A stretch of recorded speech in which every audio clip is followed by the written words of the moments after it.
Are you going to take an oath or are you going to affirm? Am I going to take notes? An oath. Oh, an oath, yes. Okay, all right. Recording in progress. Okay. Omphile Ramela, do you swear that the evidence you are going to give to this inquiry is the truth, the whole truth, and nothing else but the truth?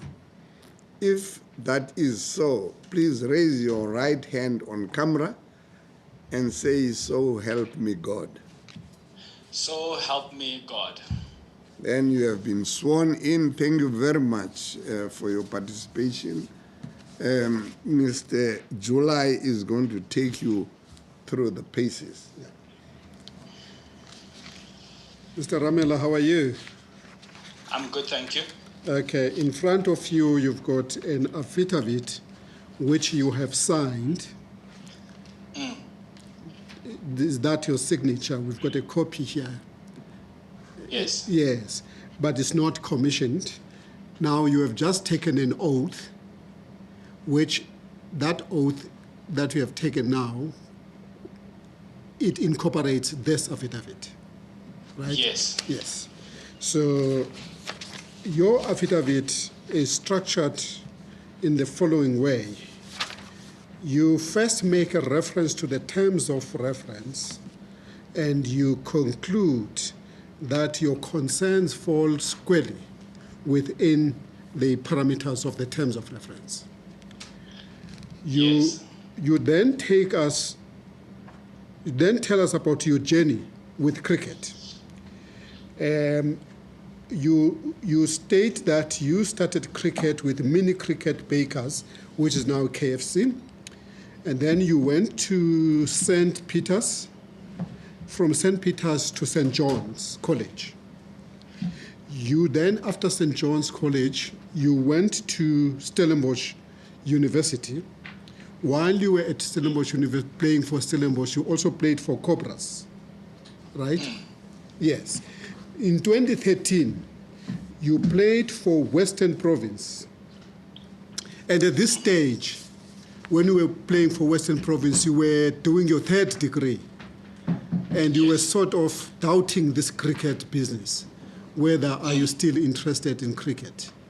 So you were doing your third degree, and then you joined Cobras in the same year, which is 2013. You rejoined them.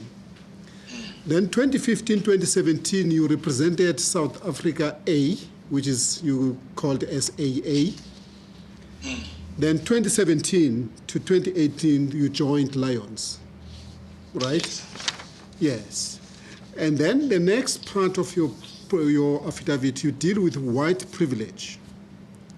And then you talk about you being elected as the president of SACA, as president for, SACA, which is a South African Cricket Association.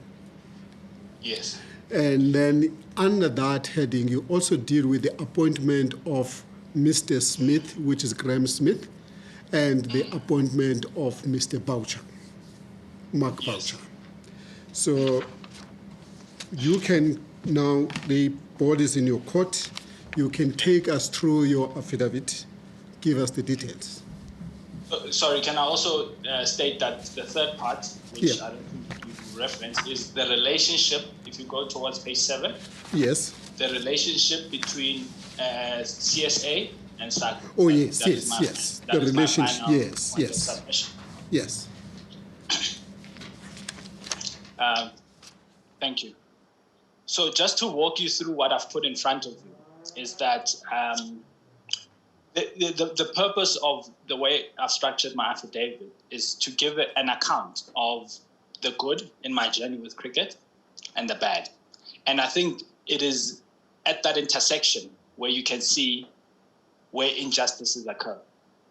So that is why I've structured it this way, and I think it will be an honest and a fair account of what has transpired.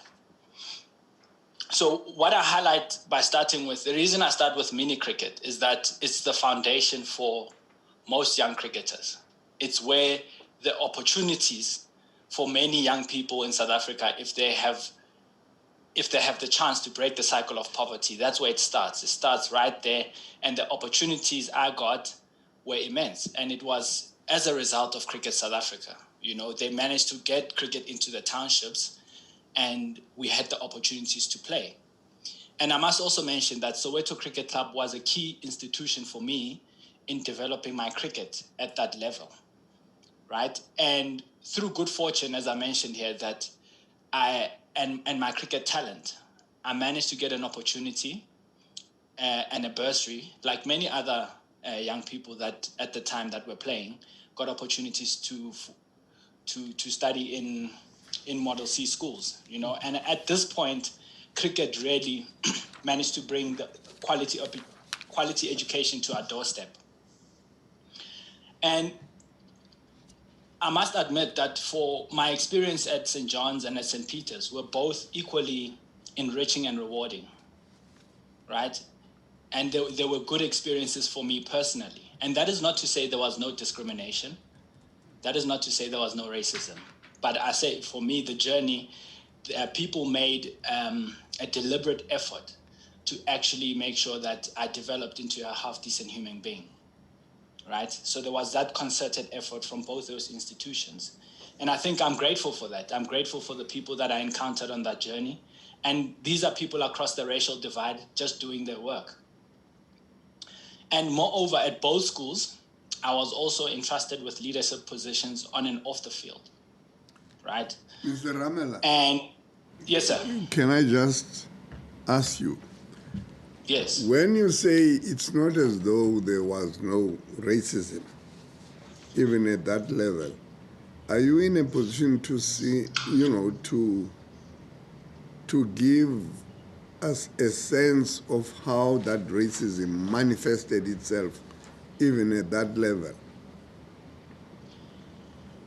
At a school level, racism is, it manifests itself through, we've seen the more recent ways is people get discriminated, whether it's by hair, the way you speak. Yes.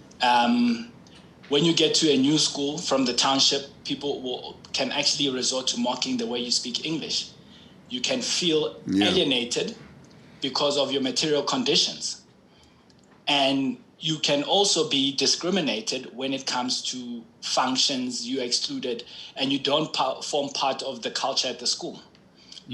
And on the field of play, in relation to cricket, where discrimination happens, it happens in terms of selection. Or you will find a coach that says to you, you're a batsman, but you're gonna bat number 8, even at a young age. You do find those instances, right? Where the guy clearly has the potential to be batting in the top 5, but his talent is mismanaged at a very young age. Or he is even converted into something that he's not. He'll be turned into a bowler because there is a stereotype that it's much easier for black people to be bowlers. So those things do play out within the schooling system. Just tell me, where does that come from? Because, it's a question that we have been asking. Because we are seeing most of the black cricketers are bowlers. And yes. your Bavuma recent manifestation. Where does this come from? There are two explanations that I've been privy to. One is that because cricket is an expensive game, as a matter of fact, right, it becomes difficult for black people to be able to afford kit to the value of 3,000 Rand and to sustain that effort. And because batting as an art requires thousands of hours in training, in preparation, and you need decent infrastructure, right? And secondly, bowling is really largely about boots, and bowlers develop a lot later. So a fast bowler is never really nurtured at the age of 10, but a batsman needs to start his journey at the age of 10. He needs to be on his way, hitting balls, understanding the art of batting. And if you don't have the infrastructure in the township to actually make sure that cricket is being played consistently by young people in the township, batting and bowling, you don't necessarily get the rewards. But the other part, the reason this logic exists, it does serve a narrow interest. It's a very sophisticated way of just discriminating and ignoring the work that needs to be done. Because I was scouted as a young person as a batsman. And there are many other young batters that were scouted at an early age. So it says something about our batting prowess, right? But somewhere along the line in the journey, things happen and it just falls apart, you know? But the emphasis is when I started cricket in Soweto, the infrastructure was there, the coaching was there, and the people on the ground were there committed to the cause, committed to our development. And that is what's required at that level in Soweto, not being taken out of your environment into a different school, right? That does have its benefits, which I've outlined here in this affidavit, right? But a large part is the system looks to actually uproot young people into the Model C system, claiming that there are resources to manage that process and the schools can assist in that process. Whilst that may be true, it negates the very important fact that people develop better in their communities, in their environment, where they have the support socially and otherwise, right? And so that's why today, if you go to institutions like Soweto Cricket Club, like all other black clubs, they are struggling because there's been no sustainability in those areas, right? So that's why you find this, that's how I view this development taking place. So that would be my response to that, Chair. Thank you. You can go on. Yes. So I think I was saying, so basically in all these institutions, particularly in the high school level, I held leadership positions on and off the field of play. And then I began my journey of looking for an institution of higher learning, right? And I encountered Andre de Toit, who was an administrator at Stellenbosch University. And he really made things happen and managed to help me secure another bursary at Stellenbosch, right? And my days as a student athlete were really rewarding and enriching. You know, we got the best of facilities as an athlete, and learning opportunities were aplenty at Stellenbosch, you know. So that was my journey in terms of the build up to that. But also as a cricketer, as a young batsman, I managed to represent South African universities, right? Something that it's all the universities, they compete in that competition. I managed to captain Stellenbosch University. And whilst I was a student, I also had the opportunity to play for Boland and Western Province. And in this whole period, in my student journey, I made my debut for the Cobras, which is the franchise team in Cape Town, in 2009, in my second year at university. And this was really just, I believe, at least the coach informed me at the time, that he thought there was some talent to work with. And he wanted to give me the opportunity because there was a player that was injured. And I believe I took that opportunity with both hands, made a decent contribution to the team. And as part of this journey with cricket, I managed to complete 4 degrees at Stellenbosch University, with the highest being a master's degree in economics. But when it came to, in 2012, whilst I was studying, because I had tasted a little bit of professional cricket, senior provincial cricket, university cricket, but then I realized I really did not feel that, I didn't see the path forward in cricket. So I decided to devote a lot of my time towards completing my studies. And opportunities at the time were realistically limited. You could easily watch a professional match in 2012, and you will likely see 6 Black Africans, if you're lucky, on the field of play across all fixtures, across all 6 teams. That was just the status quo at the time. And looking at those things, one makes decisions and says, you got to focus in a particular direction. So effectively, by 2013, I was preoccupied with my third degree. And my fortunes changed when the then Minister Fikile Mbalula decided that cricket needs to change and transform. And as a result, CSA had to begin this journey of introducing quotas, right? And it would essentially mean that you would go from having, the CSA started with 1 in year 1, and then the next year went to 2, the next year went to 3. But what really hit me as a player and as someone who'd been in cricket and had this really positive relationship with its ups and downs was when that decision was made and I was invited to join the Cobras at the time in 2013 from Western Province. The elephant that had entered the room at the time was the transformation policy. And the reason I say the elephant had entered the room, in 2009, I'd been part of the Cobras, you know, and maybe I took my attitude of being a student into the dressing room and I was well received by the change room, right? But essentially, when I walked in 2013, there was a lot of tension in the system as a result of this policy. And as a black player, you could feel the tension that you had almost become the enemy of the system. And I must say, nobody said anything. It was the energy in the room. It just felt that there was, you felt like an imposter, if I can put it that way. So, nonetheless, I managed to grind throughout the system, and I believe I had a successful tenure at the Cobras. And I even managed to lead the team, the Cape Cobras, right? And it was through the support of the administration there.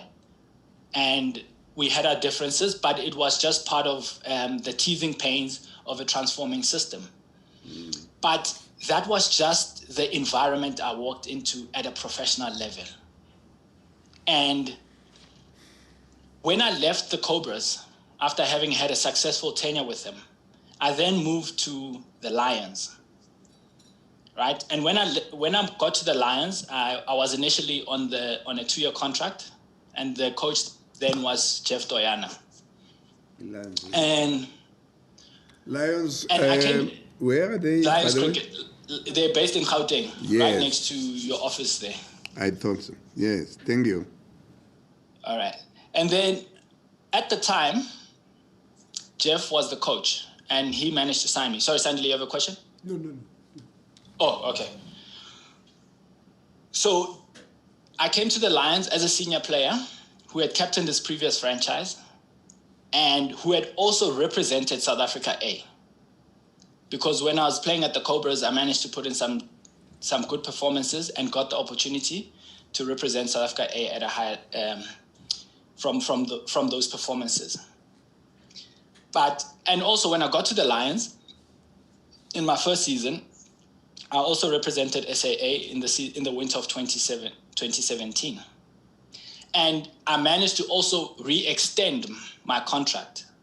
And the reason this is important, and I'm outlining this, is because of what follows after here. So the extension to me signaled that I was an important cog of the system. I was someone who was forming part of the long-term plan of the Lions. And given my age, it would have been, I was around 29 then. So it is a prime age for a batsman to actually be hitting their strides.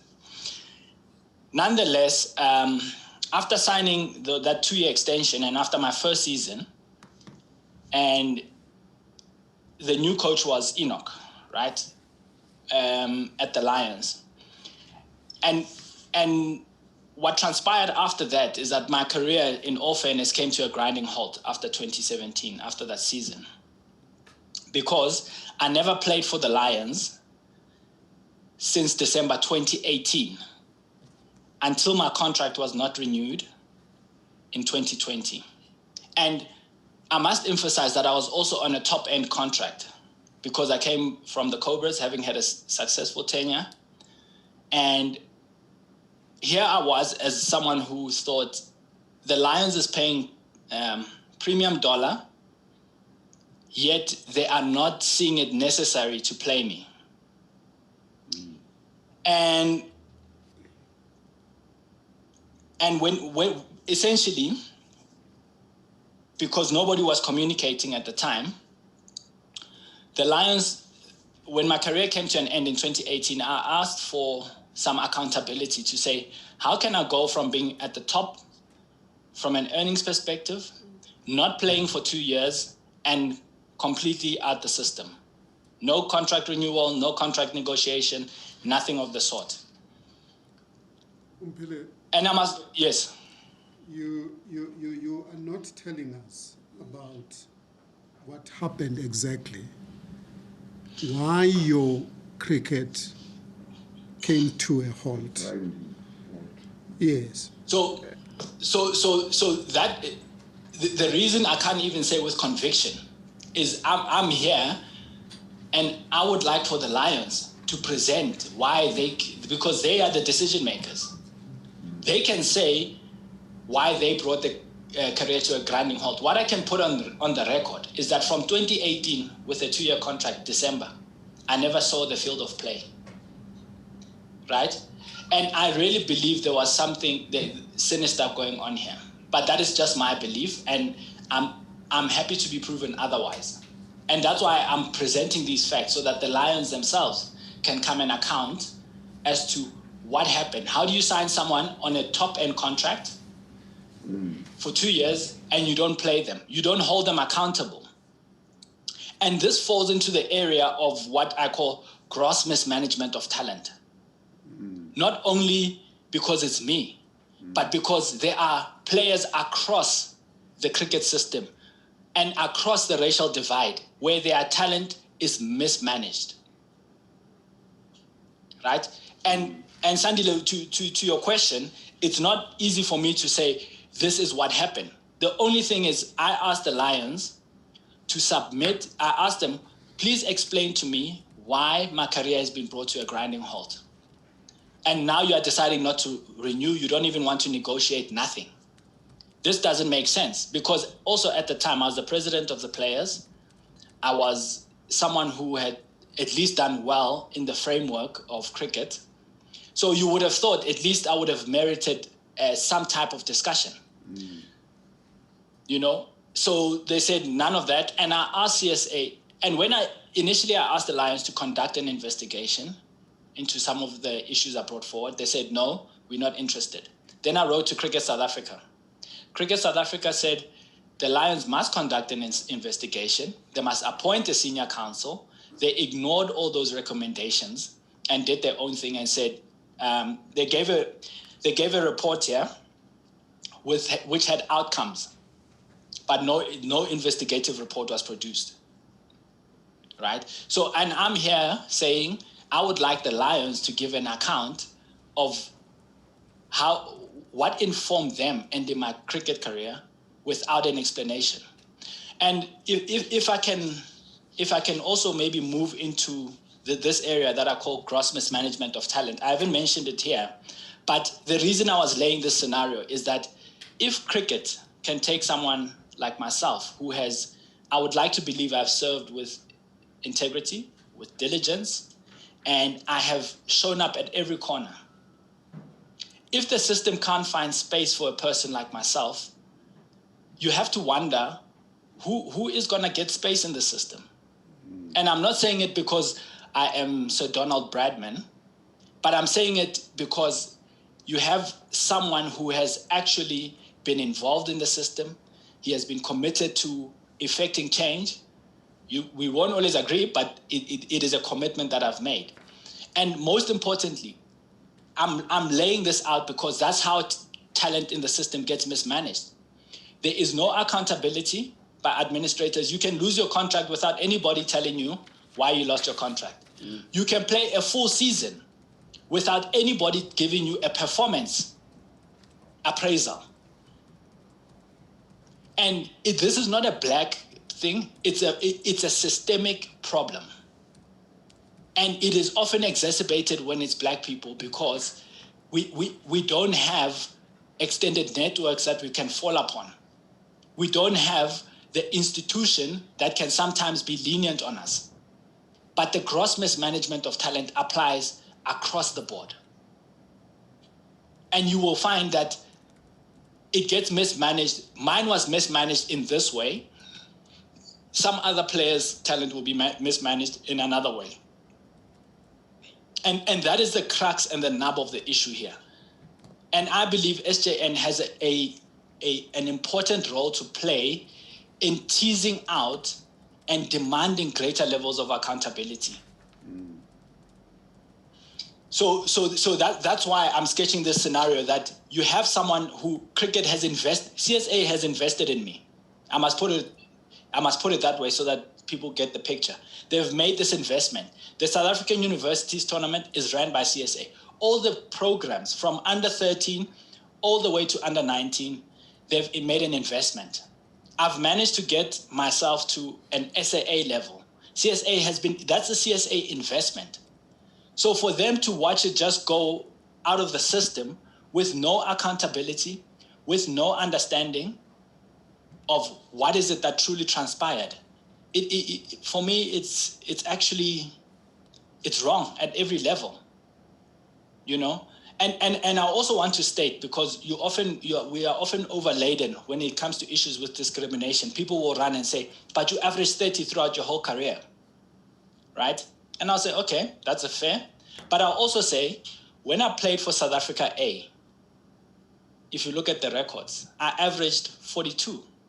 And by all accounts, that's a decent record, right? And that's at a higher level than franchise. So when you look at someone's performances and their output, you have to look at the frame. You don't cherry pick what suits you, because the counter argument I can always present is that it's there on record. When I played for South Africa A, I was averaging 42 plus and putting in performances against other countries. And that did not warrant, nobody saw it. Sorry, let me not run ahead of myself here. There's another issue which I didn't put into the affidavit referring to SAA. I want to put this on the record, that when I did well between 2015 and 2017 for SAA, right? I was invited to the Proteas. They had a culture camp, right? And when I was invited there, they asked me at the time, because I was quite outspoken on issues of transformation and what I believed and how black players were treated in the system.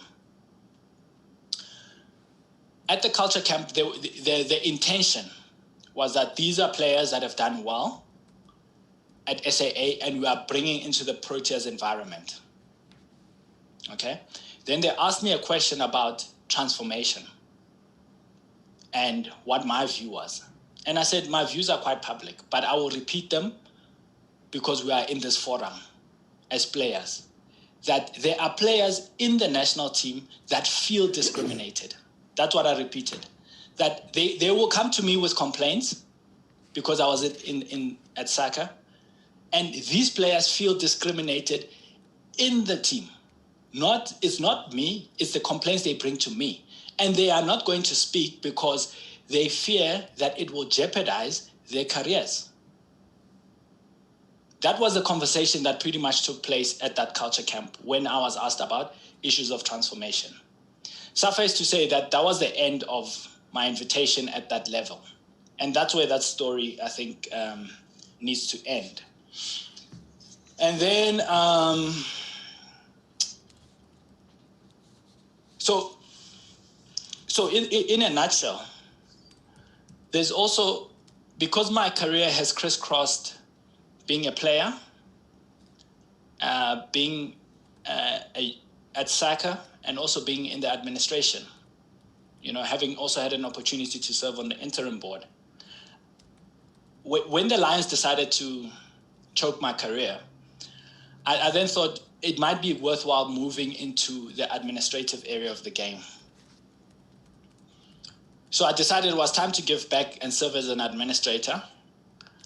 And given all the experience I have from an education perspective, from playing experience, and so on and so forth, and I believe I have the necessary skill set to serve in the administration of cricket, I can comfortably sit here and say, for all the posts I've applied for at cricket, whether it's at a franchise level or at a CSA level, none of them have been successful. Even at SACA, where I served for 7 years, right? And it shows you that if you stand for something on issues of principle, the system will want to alienate you. And that's just what it is. That's how it works, these things. But that I'm putting on record because that's just how these things work. You will have challenges in the system. It will accommodate people with no qualifications, people who are patently incompetent, right? But if you have done everything within your power to actually upskill yourself, to train yourself, and be a committed member of the cricket fraternity, if you hold views that are adjacent, that are different, you will find yourself alienated. So that's been my journey with cricket, and I think just to manage time, because we've only got 2 hours, Nesandit. Yes. Yeah. So I've tried to make it sure that it's 40 minutes a piece, and then I will leave in 2 hours directly. Look, you must pace yourself. Don't hurry. Don't leave things which would impoverish this entire presentation by you. I have structured now your hearing to come to an end at 1 o'clock. So okay. Yeah, so you have a bit of time. Yeah. Okay. Before you go to the next topic, yes. When you make this application, you apply for these positions. When you make a follow-up as to why were you not appointed, do you get the answers? You won't even get a response. They won't even respond. They'll just ignore you. It's pretty much like in some companies, they're like, we won't respond. You know, so some of them you can ask, they'll say, we've made our decision, that's it. You know, and sometimes you're not asking, you are actually asking with a view of saying, what was missing? Yes. You're not asking to say, give me the position. You are actually asking as a growth process for you, but they won't even honor that. They will just say, we don't want this guy. So you can imagine the other applicants also that from anywhere, where there's actually a responsibility on the organization to even give you feedback to say, you did not meet this criteria, you did not meet that criteria. Omphile? Yes. Can you just give us an example of the positions you applied for within CSA and at franchise level? CSA, I'd applied for I think there was a head of selection. There was also a number of CEO posts that have come up. I've applied for them. I think there was one also at Western Province. So there's a few that I've applied for in the administrative circle. And then, there's been, some of them you get responses if you're lucky, some of them you don't. They don't even tell you anything. Even when you ask, because I think it's always good to ask that, please help me understand why I didn't make it. Because you're not asking to say, give me the position. Yes. You are applying because you believe you have the right skill set. And if there's a shortage, they must say, no, you're missing 1, 2, 3. And that's all you sometimes want, because nobody's perfect here, you know? And that's just been my experience with that. And that's that. So I want to move. Are there any questions on this section where it's the journey with cricket? So if there are none, I'm going to move to the next section, which is section 2, which is it's entitled White Privilege. And the reason I say it's white privilege, it will become quite clear that the system bends over backwards for white people. It creates it creates new laws, to deal with them. And I will give, these are accounts where I was present in those meetings, and some of them I had live discussions regarding this. So I'll start here by saying in 2018, when Mr. Nenzani suspended Tabamura and appointed Dr. Fall as acting CEO, right? I was on my way to do some commentating in Durban before I received a phone call from the then acting head coach, Enoch. He wanted to find out if as the SACA president, I would be at a meeting he had been called to attend by SACA. And that meeting was the next day. And he advised that the acting CEO, Dr. Fall, had invited him to a meeting at the SACA offices to address his future. And given obviously the recent changes that had taken place in cricket. And I must say, I was also not aware of this meeting. I did not know that such a meeting was taking place at SACA. However, I contacted the SACA offices and inquired about it. And as a result, I was on the next flight to Cape Town to attend this meeting. And who was present in this meeting? It was Tony Irish, David Becker, Andrew Bresky, Dave Richardson, and Dr. Fall. And to my surprise, Enoch was not at the meeting, because I got onto this meeting because he had actually informed me that that's where his meeting is taking place. I think and, it will help to tell Tony Irish who is he, David Becker, and yes. So at the time, Tony Irish was the CEO of SACA. SACA, yes. David Becker was advising SACA and was also Graham's lawyer. Mm-hmm. Andrew is the legal head of SACA, now SACA CEO. Mm-hmm. And Dave Richardson was in charge of reviewing the system review. And then Dr. Fall was the acting CEO. So he was from CSA? He was from CSA. Richardson. And this meeting was taking place at SACA offices. So at that meeting, Dr. Fall appointed Graham Smith, informed the meeting that he was appointing Graham Smith as the director of cricket, who demanded that he would only work with Mark Boucher. It was his demand as head coach. And therefore, Enoch had to be demoted to deputy.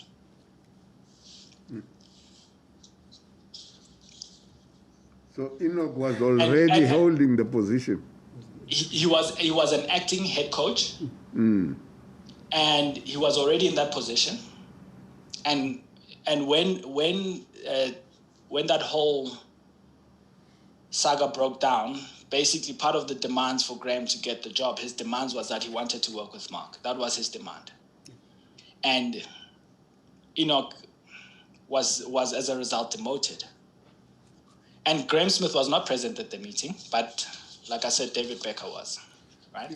Before you go to the next paragraph, that paragraph 13, I think you need to unpack it for us. You start by talking the removal or the suspension of Mr. Thabang Murwe, which led to the appointment of Fowl as an acting, to the removal of Enoch Nkwe, to the appointment of Graham Smith. Is the suggestion that Thabang Murwe was removed in order to appoint Graham Smith? I'm going to touch on that. And what I'm saying is CSA removed Thabang for their own reasons. They've outlined them. They suspended him for their own set of reasons, right? and decided to appoint Dr. Fowl. They had their rationale that was working there. But the chronology of events will often, I'm trying to give the chronology to allow people to see the sketch for themselves. But CSA gave their own set of reasons, right? And Dr. Fowl came to SACA offices to announce that he has been sent to appoint Graham, and Graham wants Mark as a result.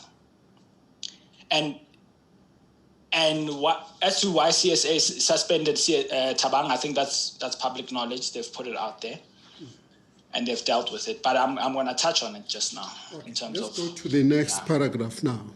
Yeah. You said.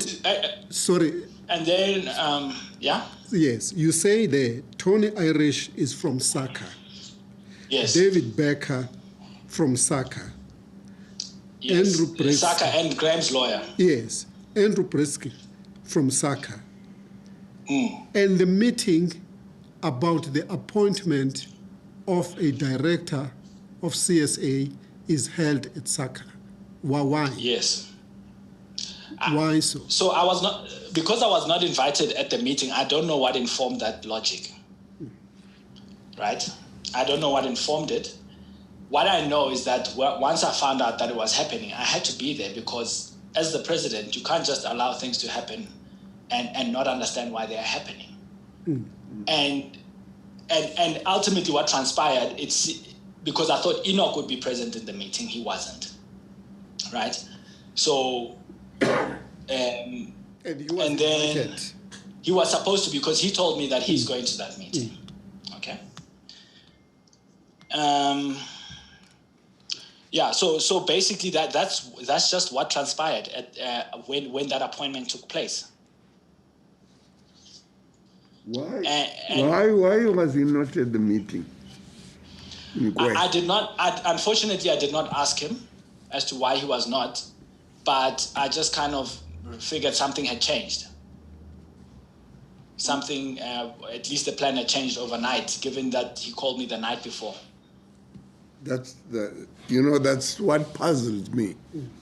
He is the one who says, please be at that meeting. And you rock up at the meeting and he's not there. Yes. Has he ever explained to you why he was not there at that meeting? So what was happening is he was in a discussion in a separate location with Graham regarding his contract. That's ultimately what was transpiring parallel to this meeting. So he was having a separate meeting with Graham regarding this demand that Graham wanted, that he would be demoted and Mark would be promoted. He'd become head coach. That's what transpired there. Omphile? Yes. Were you supposed to be at this meeting? Because I'm trying to understand. No. Okay. So had you not called SACA officers to find out why you're not invited to the meeting, you don't think you would have been part of this meeting? The meeting, Enoch called me today for tomorrow, asking if I'm going to be at the meeting, because he's got a flight to catch for that meeting tomorrow. So I'd never heard anything. And normally I know about meetings a day or two in advance when it came to SACA. So I don't think I was going to be at that meeting. So the scenario here is this. Graham is not at that meeting. Enoch is not at that meeting. Yes. And then you later establish that the two of them were having a separate meeting. Yes. And it is at that meeting that certain things were being discussed. Yes. So could it then be possible that Graham Smith engages in this type of meeting with Enoch Nkwe even before his appointment has been formalized? These things were done parallel. Yeah. like I said, Jacques was in the meeting with SACA to inform them that he's appointed. Chris sent him to appoint Graham. Graham is busy telling Enoch that you're going to be demoted and I want Mark. Simple as that.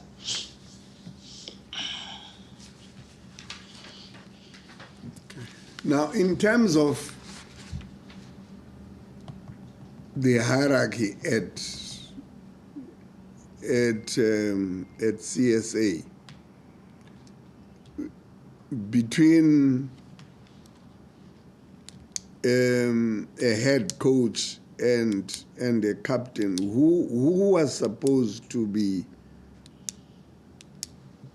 calling the shots, or were those two separate structures?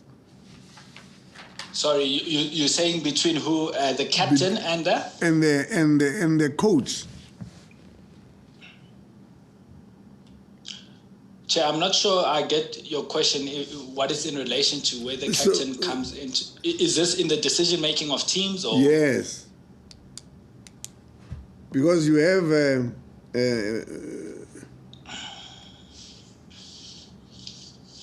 a Mark Boucher who's going to be a head coach, and then you have got an acting head coach, Enoch Nkwe, who is going to obviously be removed if Mark Boucher is appointed as head coach. Now, who was going to be taking that decision? The decision to remove Enoch Nkwe and replace him with Mark Boucher. Graham took that decision. It was his demand. He demanded that as part of him being the director of cricket, Mark Boucher must be the head coach. So that was his condition of appointment. So to because whom? if you when CSA hires a head coach, they advertise and coaches apply. So Graham that process was non-existent. Because I want to know, from whom was this demand made? Was it from the board or from Graham? It was Graham's demand. Because he was being appointed as the director of cricket. Yes, he was appointed. He was appointed by whom? By whom was he being appointed? By the board. The board. My understanding is the board sent Dr. Fowle to go confirm Graham's appointment, led by Chris Nenzani, the chairperson, because Chris was the chair. What was Dr. Fowle's position? He was the acting CEO at the time. And a member of the board? Interim board? I think he was given the board structure at the time, he did attend board meetings. CEOs normally do as, they did attend board meeting, but not an official board member, I think, if I can recall correctly.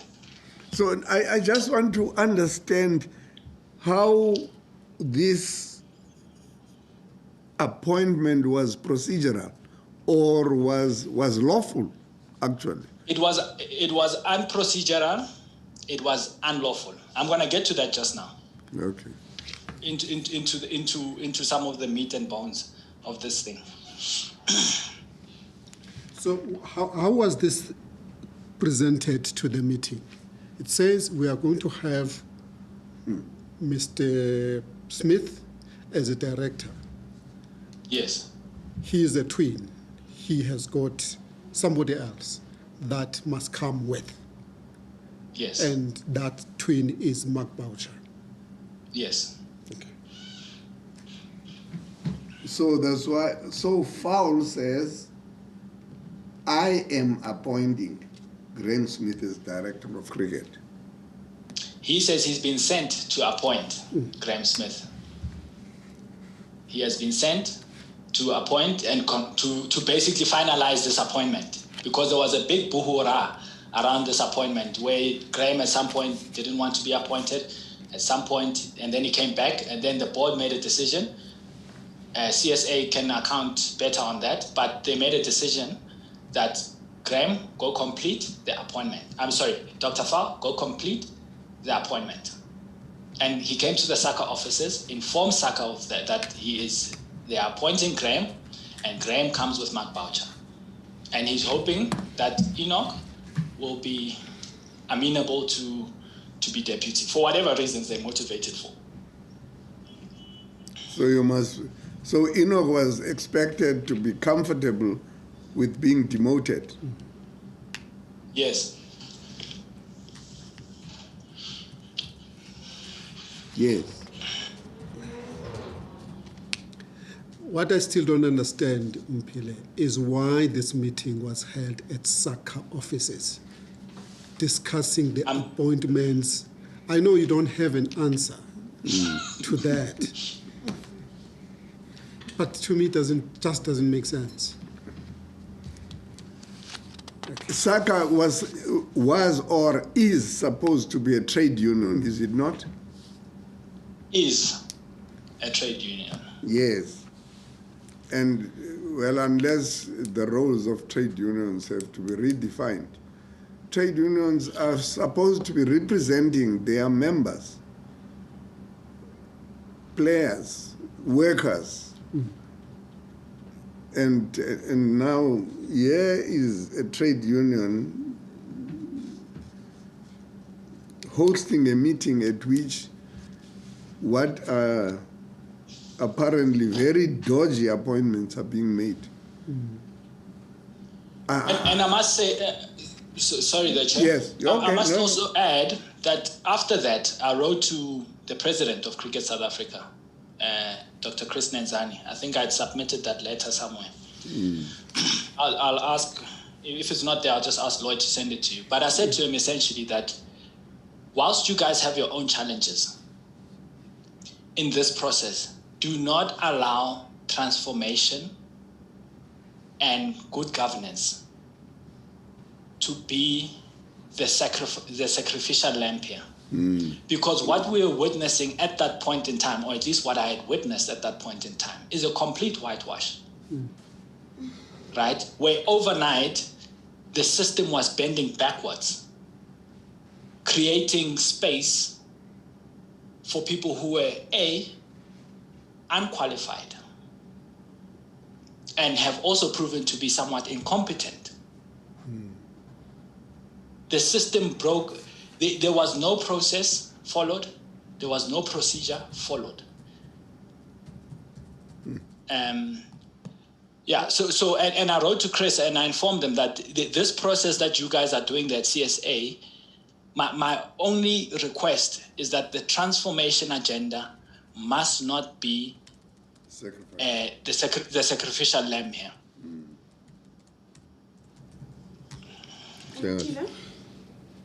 Omphile? Yes. Can you explain what the position, what is a director of cricket, and if you do know, what would the job of a director of cricket entail?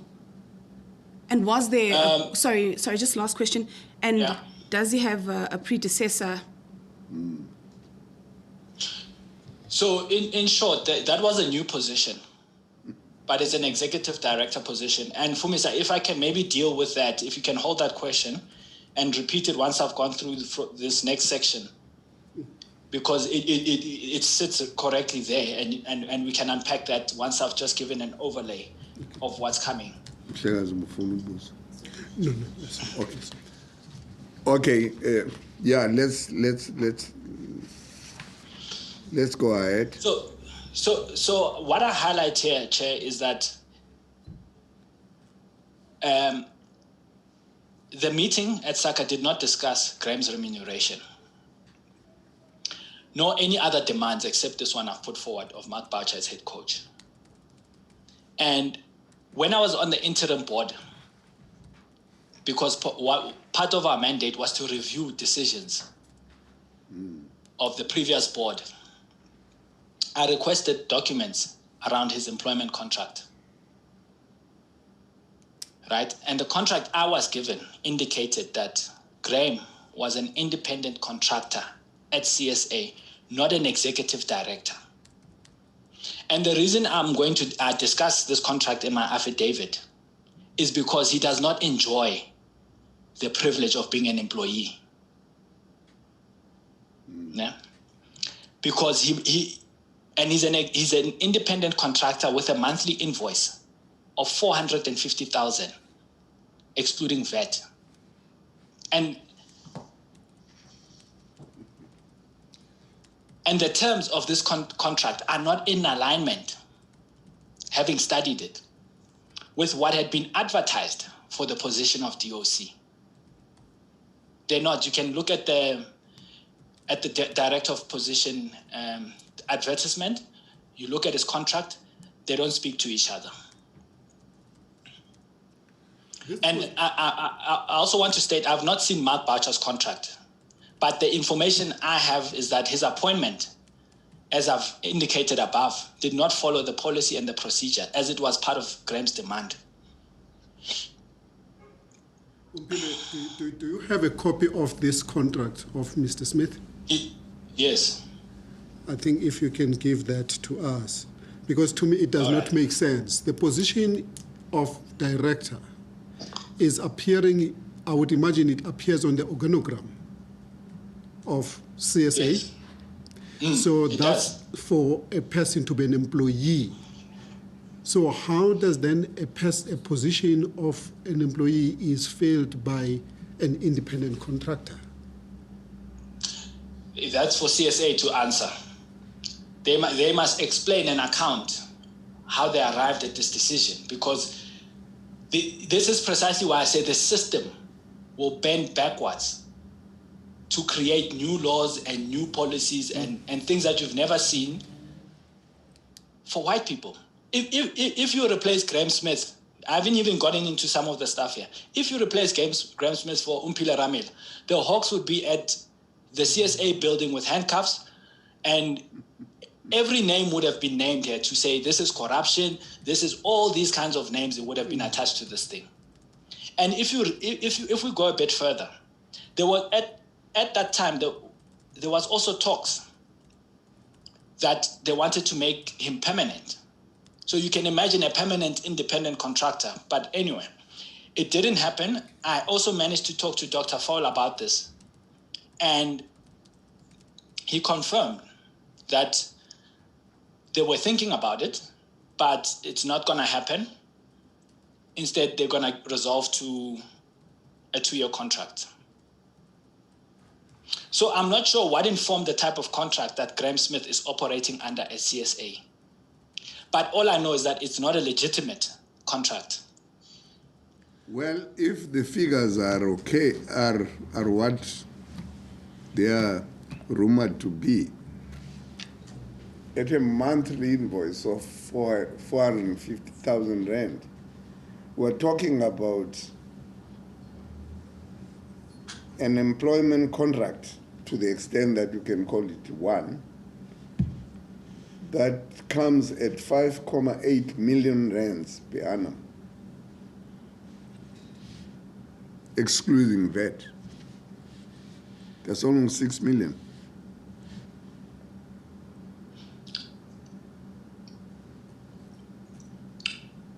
Who must account for that? Cricket South Africa must account for that. They must explain how this appointment was concluded. Yes. They must explain, because if you look further, if I go a bit further here, I say the director of cricket is an executive director position, which should not be serviced by an independent contractor, because the cricket directorate is the engine, it's the heart and soul of the game. It's the very function which gives life to kids in Soweto. If you're a young kid in Soweto, you are hoping that the director of cricket is got a very firm eye on your is laying the plans for your future, is laying your plans for the way forward. But most importantly, it's not the kind of position that goes to an independent contractor. It's not like he's selling laptops here. You know, this is the heart and soul of cricket. This is the very position that decides the future of young men and women in the system. So they must, and how do you hold them accountable? So let me deal with this part of accountability. Sorry, before I go to the accountability, Graham Smith, as an independent contractor, he enjoys the full benefits, right, of being an independent contractor and an employee, including bonuses, with no accountability. And I'm saying to you, this contract is an illegitimate contract because his benefit structure, right now his base is in Cape Town. Okay? He's based in Cape Town. Every time he has a meeting at Cricket South Africa head offices, he must build a company. That is fruitless and wasteful expenditure. All his expenses are paid for by CSA. So it's being paid. How do you get those benefits if you are an independent contractor? Yeah. And in this very same token, sorry, Sandile, I'll let you. By the same token, he's also accountable on a voluntary basis. He accounts voluntarily. He can sit in Cape Town and sleep if he wants to. But every month, CSA will get an invoice. Right? And this was confirmed also by his lawyer in the latest exchange when I brought forward the issue, when I wrote the letter of protest to the chairperson of the SJN, where he outlined specifically in bold to say, Graham is not an employee of CSA. Therefore, he cannot be held accountable for these things. The question is, how does he even continue to work with a contract of that nature? How does CSA hold him accountable? Because right now, he could be in bed sleeping for the whole month and he can invoice the company, and guess what? The company has no recourse. And also the other thing is the benefits that accrue to employees accrue to Graham. An independent contractor. And from a tax perspective, he's being taxed as a business. So we need to, this is what the system will do. It will bend over backwards to create things that don't even exist in law. And what I witnessed at the meeting leading up to these appointments was precisely what I've just been highlighting, that the hiring processes and procedures were being breached to accommodate Graham and Mark, who did not meet the minimum requirements. Just hold it there, because Mr. Chulai wants to engage you. Yeah. Omphile, I'm not suggesting that you are going to have answers to my questions, but my little knowledge of labor law, there's a distinction between an employee and an independent contractor. An employee, you could be one permanent or fixed-term contract. But an independent contractor is a service provider. He provides a package, a service, and is paid for the service that he provides. And is entitled to the money that he contracted for in providing that service. And his company will then charge VAT, and then there will be no UIF that is going to be deducted from that person. There is no employee tax, which is the income tax, which is going to be deducted from that service provider, because his tax issues will be dealt with some differently. So when you say he gets all the benefits. Because the benefits that will be provided to an employee, it's a range of those benefits. I don't know what are the benefits of CSA, but I would imagine one of them would be, does he take leave? That's one. Two, does he get pension? Is it deducted? Sorry, what's that one? The pension. Pension. I'll send it to you, Sandile. But yeah, I think when it comes to pension, it's all these other expenses that he enjoys. Let me just hold on. But as an independent contractor, how do they arrange the issues of leave? When does it take leave? I'm not sure. I'll send it to you to go through those things in terms of leave and all those things. But the nub of the issue here, Sandy, is that, like I said, take for example, the guy is based in his base, as per his contract, is Cape Town, but the headquarters is in Johannesburg. Yeah. So every time he comes, he's going to Johannesburg, he builds the company. And all other expenses are taken care of. He can even go with his family if he has to. That's the reality of the structure of that contract. Right? Now the question is, how do you even extend these things this far? Sorry, I'm just looking for something here.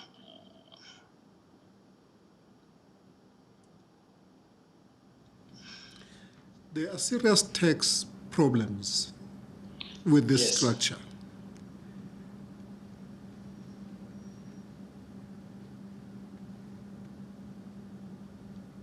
So as to UIF, I'm not sure if he gets those benefits, but I know things like cell phone and all the other accruing benefits that employees would get, he gets those. And I was moving from that position that you are referencing, that as an independent contractor, you take your fee and you manage your own affairs on the side. And the nub of the issue is not so. The contract in itself is a problem, but the reality is that we have extracted the cricket directorate and put it into someone who accounts voluntarily. As per his contract, he volunteers his accountability. And I can give you a good example of where I encountered this voluntary accountability. When I was on the board, the interim board, and there was that whole, in the first game, the Proteas in Cape Town, the Proteas did not kneel on the Black Lives Matter issue. I then asked the board that we need to ask the director of cricket to come and account and explain to us what's going on here. And what is the position? Because racism in South Africa, our position as a country is very clear. We are building a non-racial society. So I made the point that we should be leading on issues of Black Lives Matter. We should be that country, given our history, given our position and our future of where we are trying to go as a nation. We should be a country that is sincere and that is very clear on matters of race. And I said he must come and account, because what is happening here is that you've got black players wearing a black band. And culturally, as you would know, into Yogzila. And it actually brings bad luck unless you have somebody who has passed on in your family. And I said, this is a contradiction. What was the thought process? We need the DOC to come and account and help us understand what this team is trying to do on issues of race and discrimination. Instead of him coming to account, he told us that, no, I will get the service provider who was conducting the sessions on their culture camp or whatever they were doing in preparation for the season to come and give you an account of how we ended in this position. And I was very clear that you do not get that privilege. CSA, you are the director of cricket. I don't care who you hired to help you with your culture. you, in my understanding as a director of the board, you are accountable to the board, not the service provider. I don't even want to talk to the service provider. You thought it was necessary, not me. I, as a director of the board, I deal with you. But he was of the view, no, the service provider must come and account. So it is, and that's his non-accountability in action. So he volunteers it. Yeah. So here's the thing. If he is an employee, there was supposed to be a process which was followed, which is your interview process, right, on how to get him, starting with advertisement of a position to the interviews. But if we accept that he's not an employee, he's an independent contractor, that process will be covered by procurement process. Do you know if there was a procurement process or CSA? Do you know, when you're a member of the board, if CSA does have a procurement policy? CSA does have a procurement policy. Was this appointment part of the procurement policy? Yes. I do not think so. And I say this because, remember, before this position, before he was appointed, there was an advertisement, right? And then CSA had their own squabbles about the way this thing should go, right? And then Graham said he's not interested in the position anymore. And then Thabang was suspended, and then Graham came back into the picture. So there was that whole commotion that took place, right? But ultimately, it ended up, and that's why I'm putting to you that the part that I was privy to is when Dr. Fall comes and says, Graham is being appointed, he's taking Mark with, and these are the conditions. And that's pretty much that. So, and I also want to, sorry if I can just... Omphile, what is the link between Graham Smith's position and Mark Boucher's position? The link? Well, the one is the director of cricket. Mark Boucher is the head coach. But the link from a professional perspective in the organogram is that Mark would report to the director about his work, but they also have a public relationship, which is their friends, So there's also that element where they play together. So there's also that relationship between the two of them that is publicly known.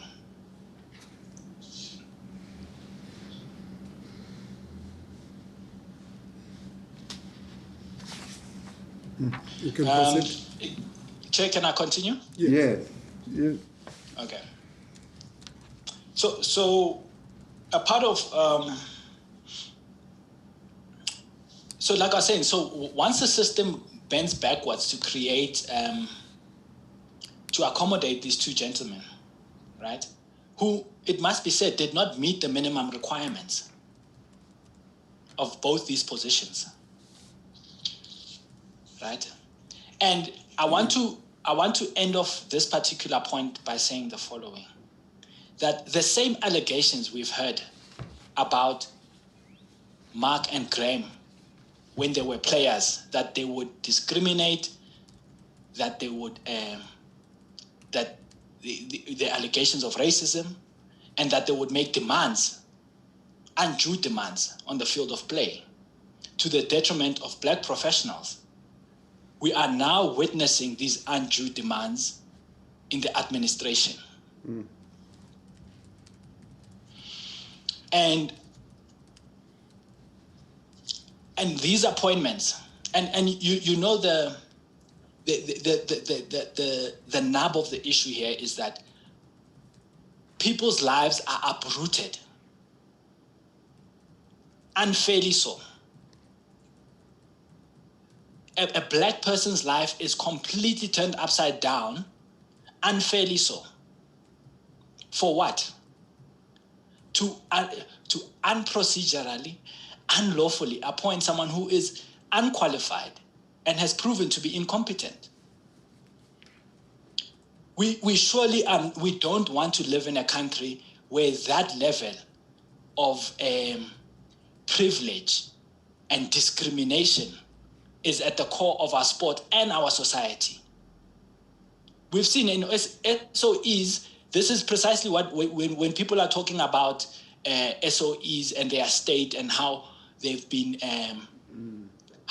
run down, this is precisely the kind of shoddy contracts and decision-making that exists.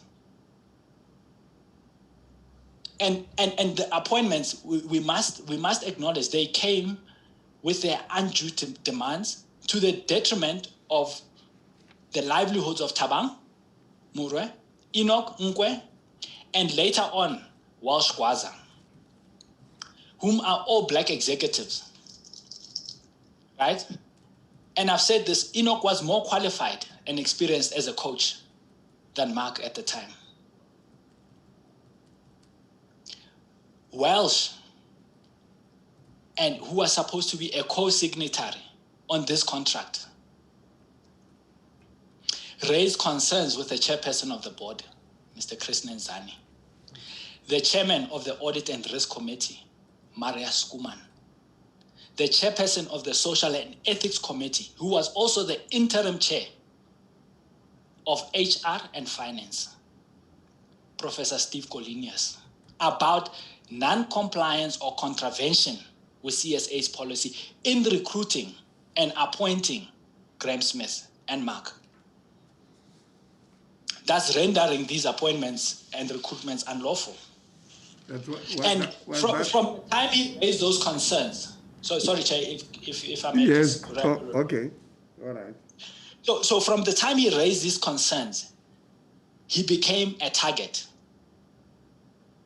He became a target so that he can make way for these unlawful appointments. And it is precisely what we are seeing in administration. You've heard players coming and saying, when I was a Protea, this happened, that happened. The same two players whom were accused, whom allegations of racism have been raised against as players, are doing the same now in the administration. The company is having to go and bend over backwards. And currently, as we speak, Graham has 2 positions, both of which he's unqualified for. Now, take all that I've told you, and I say again, put Omphile Ramela there, or put Sandile Mabaso, or anyone, right?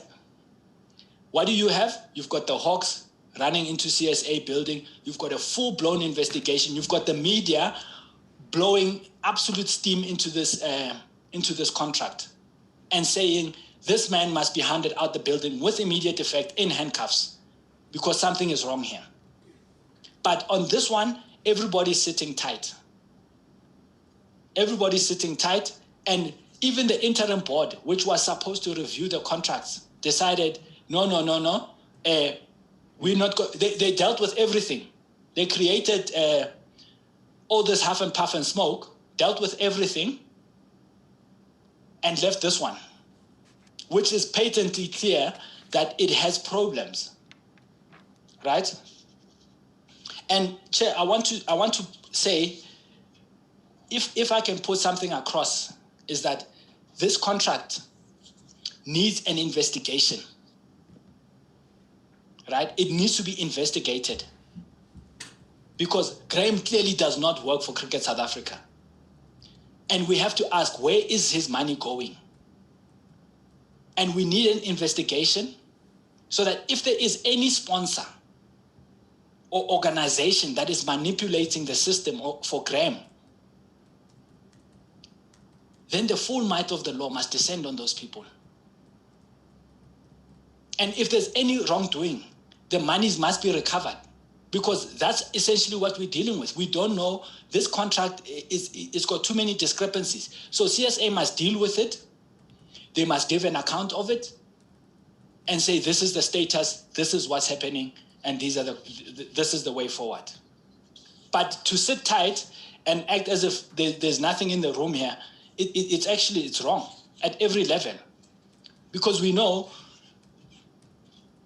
in other settings, careers have been destroyed for less. Chair, I think that completes that section and gives us 30 minutes for the next one, if depending on your time schedule. Yeah. Now, I was going to ask, yes, I think in paragraph 19 you deal with it. I was going to ask what position was Welsh Gwaza acting in when he tendered the advice or raised the questions. Now I see here you say he was company secretary, and in my little knowledge of public law or company law, in fact, that was the correct and the right position, or those were the questions that any company secretary must put, even to a chairman, let alone executives. The company secretary, one of the company secretary's duties is to be an advisor as to whether processes are followed, and to give a considered opinion about the legitimacy of policies and the application of or conduct by anyone in the company that the company secretary feels is inconsistent with the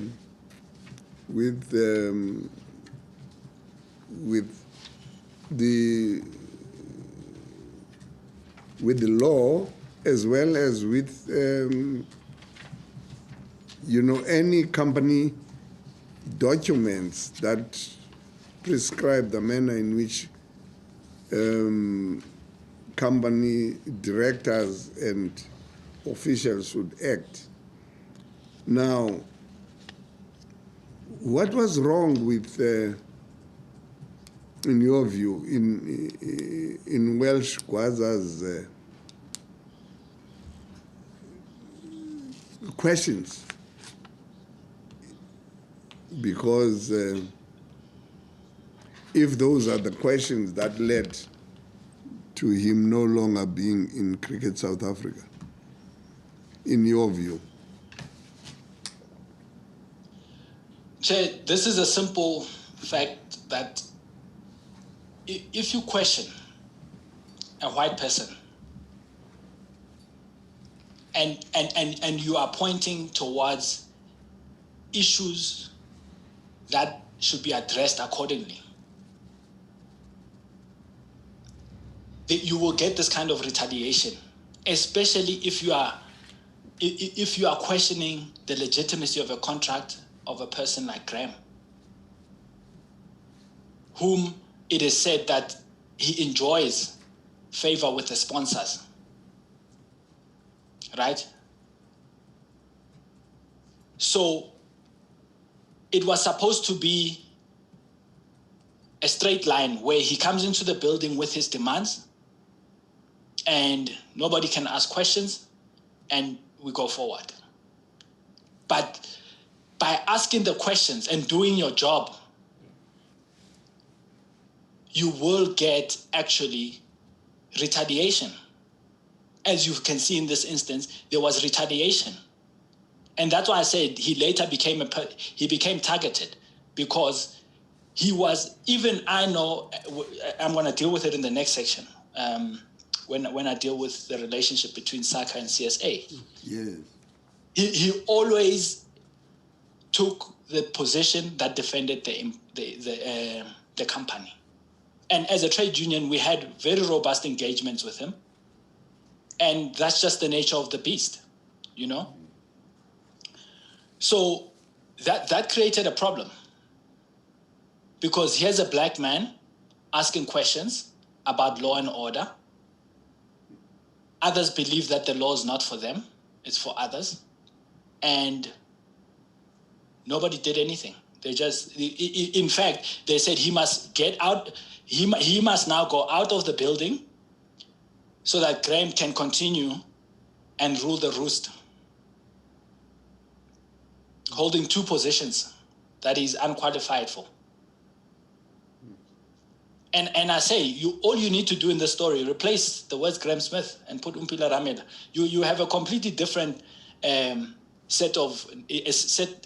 different narrative that's running out there, which is not fair. And that's not the kind of society we are trying to build. We want a society where hard work, where education is valued, where people that actually are present and show up and come to their work get rewarded. Because there are also people in the system currently that were probably more deserving of that position. But they don't have the privilege of being a white male in South Africa, you know? So it's part of our historical baggage, if I can put it that way, Chair, that we seem to have this problem when accountability is only for black people.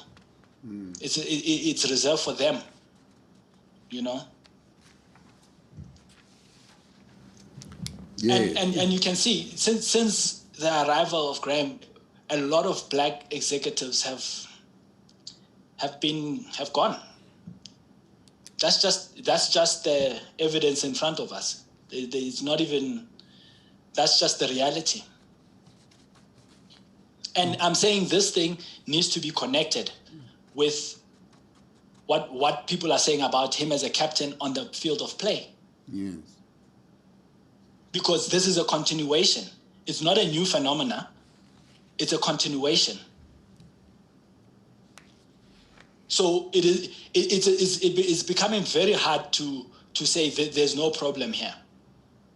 Because the very thing we witnessed on the field of play and the allegations that are coming up, the system is creating this monster that needs to be dealt with in a very fair and a procedural way. Chair, how are we looking for time? I think we've got 30 minutes? Yes. Or can I ask for an additional 10 if it's necessary? Okay. This section is a bit shorter, but I'm just saying in case we overlap. All right. No, go ahead. Okay, thank you. So the last section here deals with the relationship between CSA and SACA. And Chair, I put it to you that this is, of all the issues we have in cricket, the tension, especially at a professional level, from, let's talk franchise upwards, né? But the tension we have in the system is because of this relationship between CSA and SACA. And I speak as someone who was the president of SACA, someone who sat on the interim board. And many of the ongoing challenges emanate from this relationship.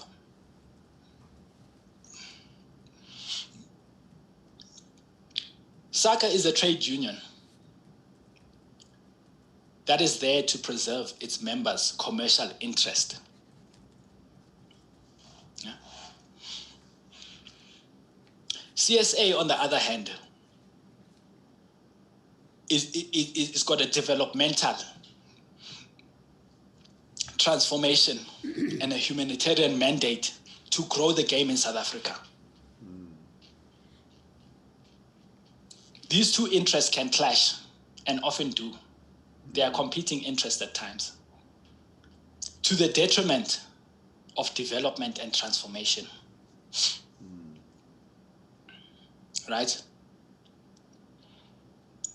And I must also say, SACA represents an important body politic in cricket, which is the players. And the players' interest can override the administrative interest in areas of development and transformation. They can. They can override those interests. Because as professional athletes, it's about the professionalization, greater levels of income, you know, and looking after that commercial engine, you know, and sometimes this relationship, I must say, can work together because the commercial can feed into the developmental funding and so on and so forth. But the relationship as it sits at the moment is a challenge between CSA and SACA. And in my experience as a president, I've witnessed numerous instances where SACA exerts undue influence over the administrative affairs of CSA. Undue. Because SACA is a trade union. And if you want a good example of that, is this appointment that took place in Cape Town, right?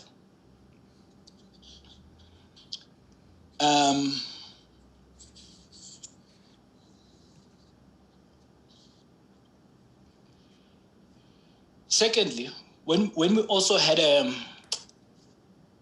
when I was on the board, the interim board, CSA held a meeting with SACA about SACA's executives.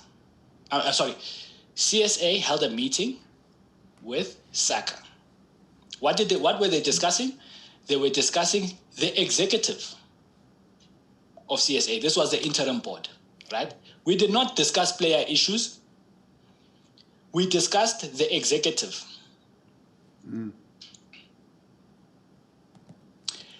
To the point where when the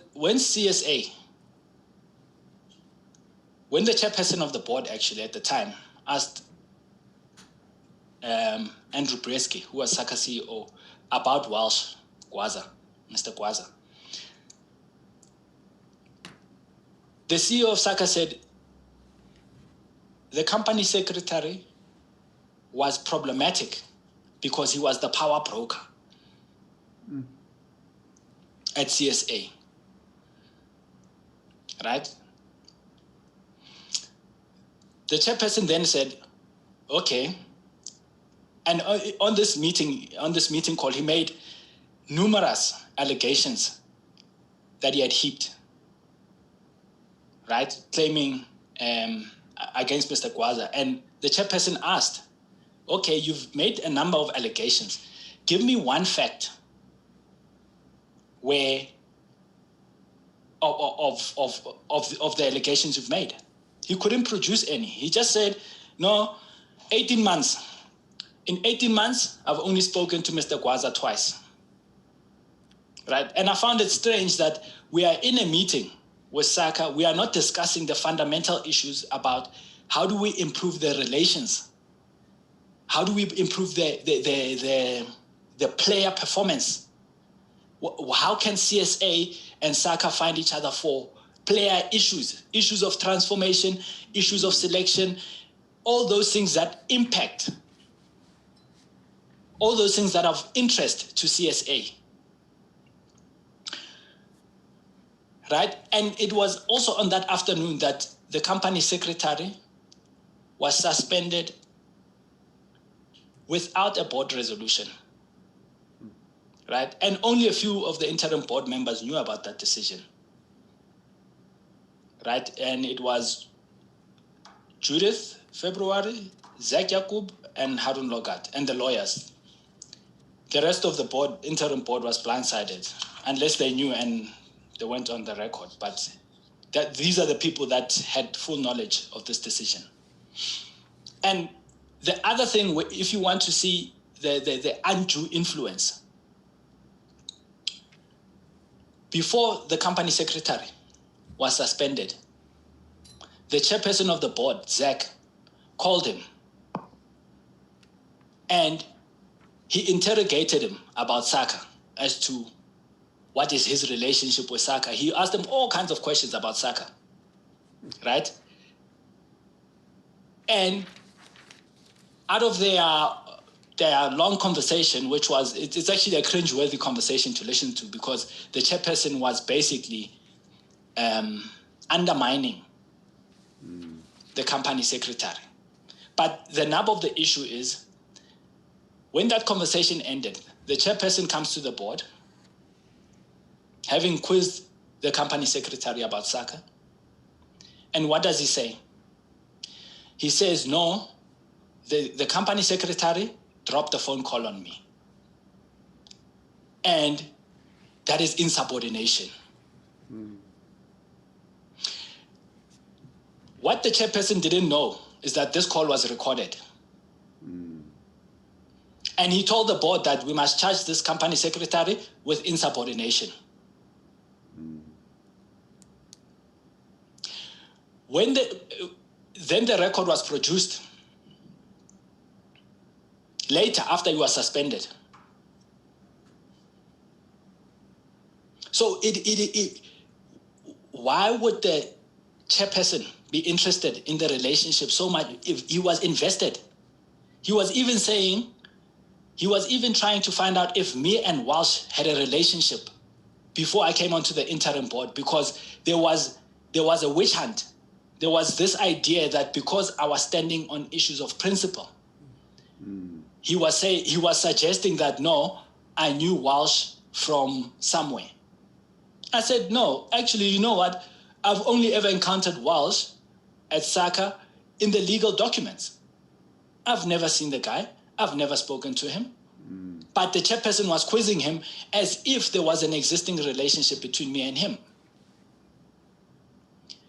And the nub of the matter is, people were on a witch hunt here.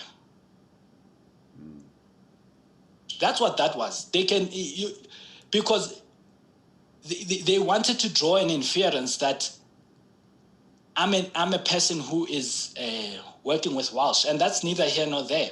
But the point is, we had a situation where the chairperson is quizzing his own employee about a trade union business. And that is the level of undue influence I talk about in this relationship, because SACA's role in this is to preserve its members' rights. It's for that preservation. They've got that responsibility. But anything beyond that, you are meddling into the affairs of CSA. And the other thing I want to touch on and speak to is this idea that has come to the fore about commercial rights and so on. Players don't have an employment contract with SACA. When I sign my Lions contract, I sign it with the Lions. SACA negotiates the structure of the contract. So if you look at most players' contracts, they'll be somewhat uniform. There'll be a uniformity, because as a trade union, you have an interest to make sure that your members, their contracts speak to the similar things, you know? The only thing that might change is maybe if you have an addendum as a player to negotiate with your franchise, housing accommodation, or whatever additional perks you might want to put in there. But the framework is the same. But you sign your employment contract with your franchise, not with SACA, right? And players entrust SACA with their commercial rights. And we've heard, and a number of issues have arisen, stating issues of unfair remuneration, right? The commercial model and the earnings, right, is information that should be available to all SACA members at their request. Because here's what happens here. Because it's a collective, SACA looks after the collective rights. They don't look after the individual rights. So the commercial rights of the collective, they come together to do what? To give us a greater benefit, all of us as players. So if you are AB de Villiers and I'm Omphile Ramela. I contribute to your success with my rights because I put them in the hat. Therefore, I'm entitled to that information. I'm entitled to know how much you earn vis-a-vis, because also the starting point is that no player is forced to be with SACA. It's not forced, right? And they collectively agree to have this arrangement. So every player has a right to that information in full, to know, okay, there were commercial distributions. Who got paid what? Okay? And because SACA does not look after employment contract, commercial earnings are not covered by labor law. They don't fall in that aspect. There should be full transparency there.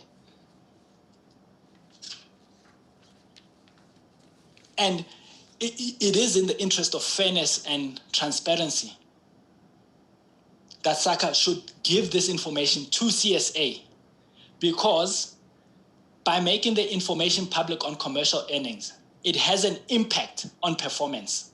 Because as a player, imagine a young 21-year-old who's playing in his franchise.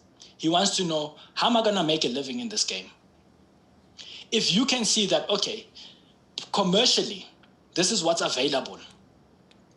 This is how you get there, because there is a ranking system that SACA uses, and that pulls up the commercial payments. This is how it works. This is what my financial future can look like as an athlete. That changes the stakes. It also changes the stakes for people in the Proteas team at this point in time.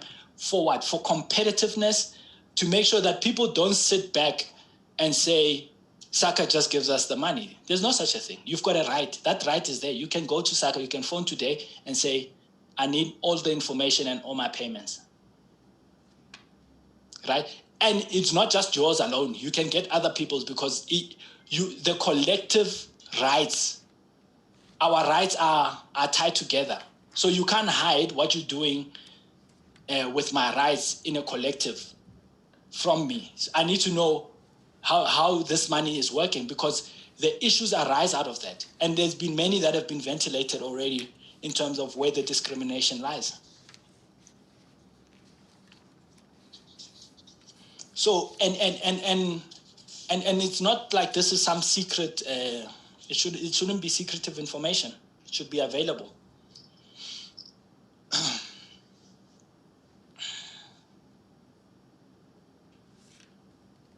And the other thing, and the reason I say this information should actually be made available, and it should be. I don't understand why anyone says it can't be made available.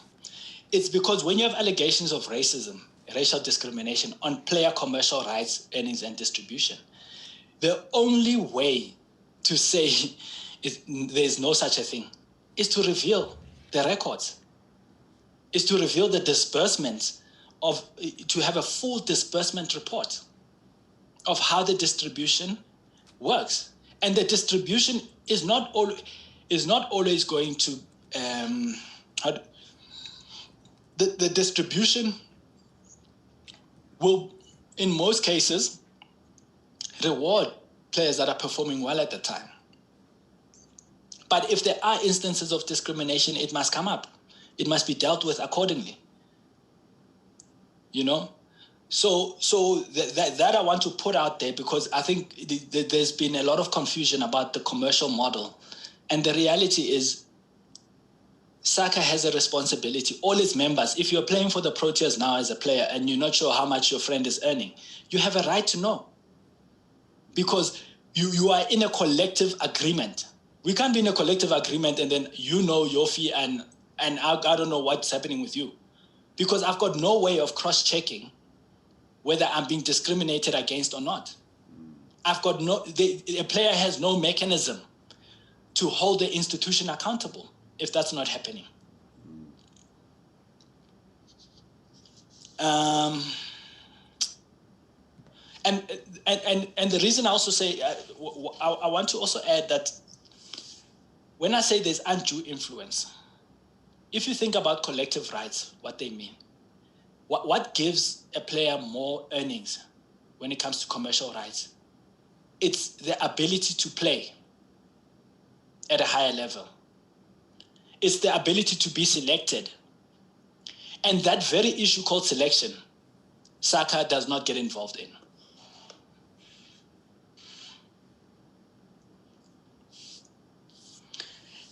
And that is the engine of earnings.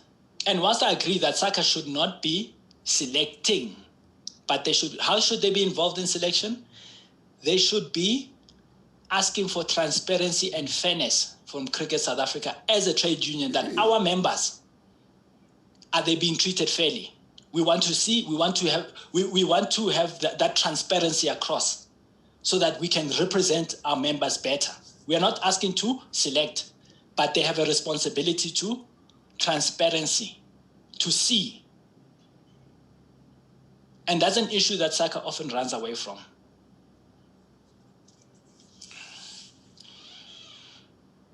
So those are the major issues I want to put on the table. And I think this undue influence of SACA over the administrative affairs is actually is choking development and transformation, and is compromising the quality of performance. And it requires its own review. And it requires a review that looks to rearrange the power balance, because in layman's terms, the tail is really wagging the dog here. That's just the environment that we have here. And there's enough instances where this issue has come up. And there needs to be a rearrangement of the power balance. There's a power imbalance. The trade union is a lot more forceful and a lot more powerful than CSA. And as a result, CSA is often finding itself going in circles, not knowing what to do, because they're not sure how they should be approaching this thing. But it is very simple relationship to rearrange.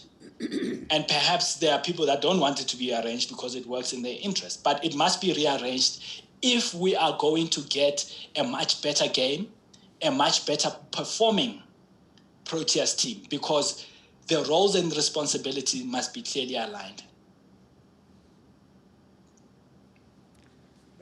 Can I just check on something you said earlier when we were discussing the position taken by Welsh Gwaza Yes. in his capacity as company secretary. And then you mentioned that there was a stage when 3 board members took a position which clearly was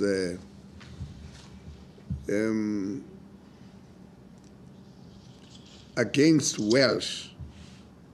In the discussions, you mentioned Judith February, Zaki Yakub, and then I failed to get the third person that you mentioned in that context. Oh, Harun Logat.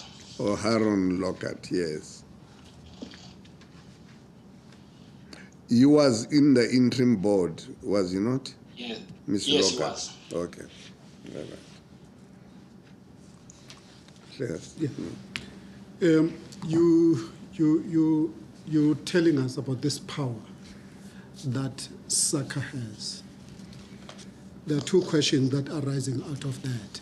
As the previous president, do you know why is SACA having so much power more than the CSA, or is controlling CSA? That's one question. The second question is, why is this power not demonstrated by SACA when it comes to black players, making sure that their voices as SACA are heard by making sure that the black players are not, a lot of them, they came here and they've got experiences that they've told us of exclusion, why is it that that power that SACA has, it's not demonstrated on the field by protecting those black players? Could it be because SACA is happy to protect certain interest of certain players who are white at the expense of black players? Sandy, I'm going to ask you, can you repeat your first question? I want to hear your first question. The first question is, as the ex-president, at least you know the ins and outs of SACA, and you were in dealings with CSA. What makes SACA to be this powerful? So there's two elements to that.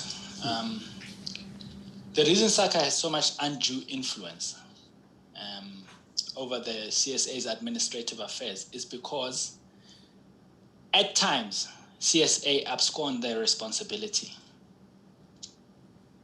So it was always easier for SACA to move into those spaces where there was a disservice, right?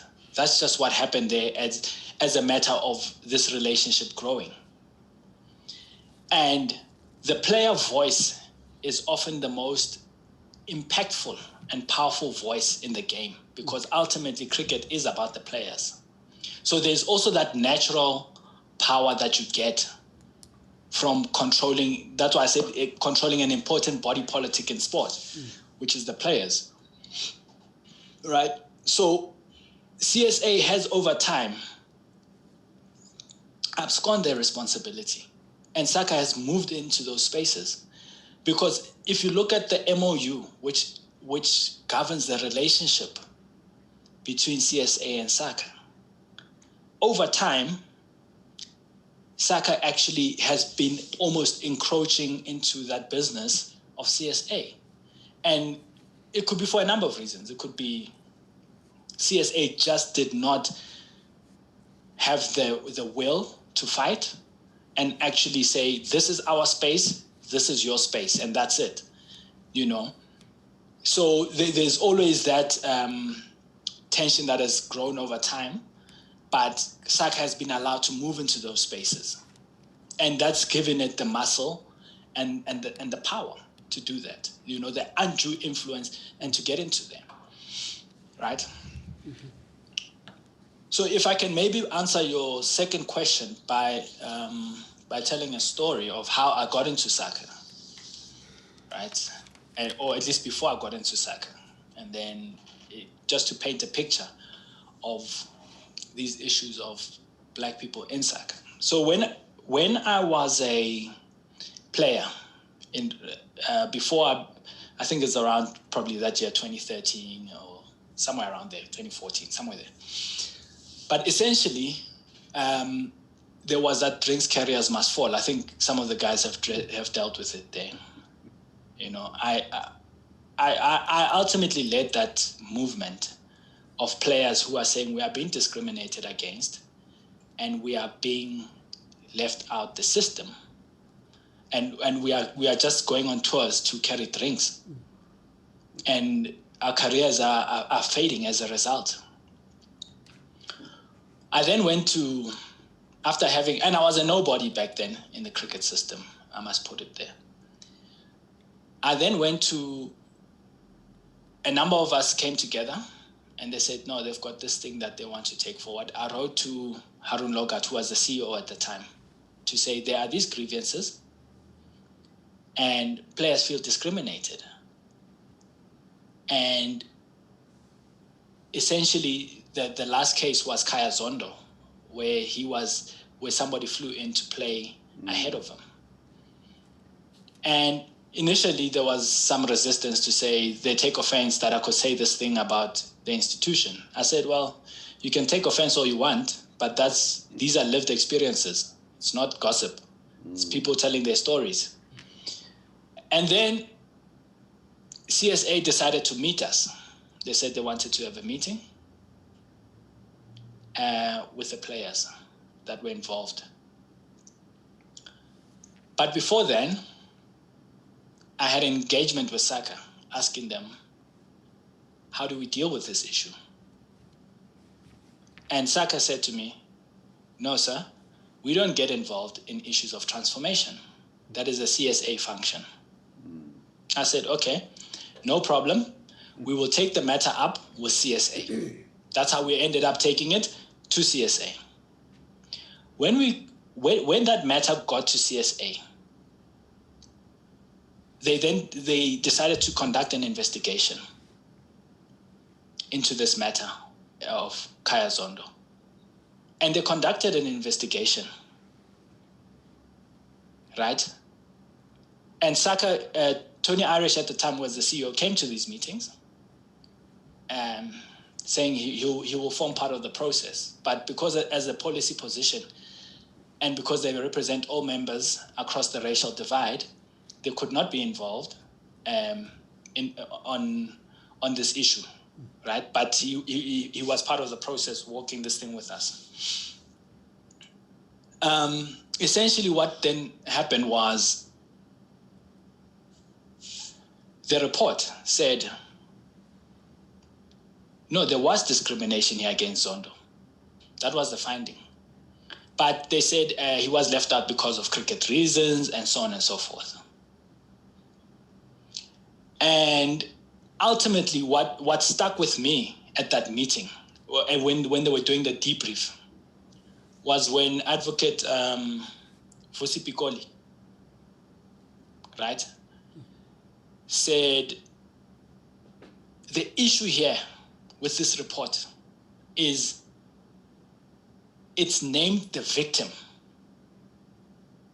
right? We are now in a position, we know who the victim is, yet the perpetrator is out there running wild. He's not even mentioned in the report who the exact perpetrator was. And he said, we are now in a position where we have left the victim hanging and the perpetrator gets to enjoy their life. And that is wrong. And that ultimately summed up what had transpired. And I'm sharing this because that was the position the union took in relation to issues of transformation. And when I joined SACA, it was the first issue I raised to say, we cannot be neutral on matters of transformation. And we might not be in a position to say what the targets must be or how it must unfold. But our position as a union must be fundamentally clear that we are a union that is in full support of transformation. We support all those initiatives, and we want to do our best to ensure that we have a transformed game. That was my first point of call when I was there, to deal with those issues, right, as my role at SACA. And we managed to, at least from a policy position, to change that, to say SACA will have this particular position on issues of transformation. You will be surprised if I tell you that that position is still the same position that you had, that they had before. You discussed this issue. I wouldn't say I'm surprised per se, because what I'm about to tell you also dovetails with that, because I then later, when I left last year actually, I had players writing to me saying, I was no longer SACA, saying, no, we feel we've been discriminated in this year's contracting period. They wrote to me personally when I was no longer there at SACA, right? Making allegations of racism, of discrimination in contracting, and selection of teams and so on. This previous year, actually, 2021. I then wrote to the president of CSA and the members' council and included SACA in that conversation, that I've gotten these allegations from the players, and can we please have a report? And this is a simple investigation to conduct, because what you have to do is just pull up who has been contracted, at what amount, what is the rationale for that amount, and basically, why are you contracting these people at those wages, basically? You want to get a sense of that. So then I left that with them, with the members' council. I don't know if they've done anything to address the issue. But what I do know is that they were going around calling players, trying to smoke them out and find out who is it that laid a complaint. And I made it clear that the issue is not who made the complaint. The issue is the complaint true or not? And you don't have to agree with me. Just pull up the data of what was the contracting schedule looking like, right? What does that look like? Yeah. So I'm giving these two opposite ends, that these are the issues in relations to the players' union that have been raised, and that they must be dealt with, right? And I will say, even when I was the president, there were issues of racism that came to the fore. But when you are in the organization, you work within the systems of the organization and you look to impact change from within. You don't have to go outside. You don't have to parade your work. You do your work from within, and you try to actually impact change, to shift the ideology and to shift perceptions and minds to say the new way looks like this. And sometimes you'll win those in the boardroom, you'll win those arguments. Sometimes you lose them. But essentially, even if I was to give an account of my role there, is that I fundamentally worked within the system. And even some of these issues are raised then internally, right? That there are issues here that we need to actually deal with decisively. So that's basically the nub of the matter there, Sandile. That, and that's why I say this relationship, because it's an important relationship, it needs to be rearranged. It needs to be looked into, because you cannot have the tail wagging the dog. That undue influence is constraining the system on its ability to do its work. And that's not just to say SACA is at fault or CSA is at fault. Both parties need to find each other and understand that fundamentally Cricket South Africa is the one is the custodian of cricket in South Africa. It has the mandate to drive cricket in South Africa. And for the trade union to also appreciate the simple fact that a player can wake up tomorrow and say, I want to be by myself. I don't want to be with the trade union. They have that right. Everyone takes it as if it's a given. You want the relationship to work, but everybody must understand that fundamentally it's a delicate relationship. And if there's a power imbalance, you have these constant, the system will always have these constant punctures where there's an explosion, where people are aggrieved, they feel they've been hurt. Because why? No transparency, no fairness. Tell me, in your engagement with SACA, did they spell out what does it mean to be neutral on transformation? Because my understanding of transformation, it's either you are for or against. There are many other things where you can be neutral. But on transformation, how in practice do you take a neutral stance? Well, it's simply that they at the time, the idea was they don't get involved. CSA does what it has to do. They do what they have to do.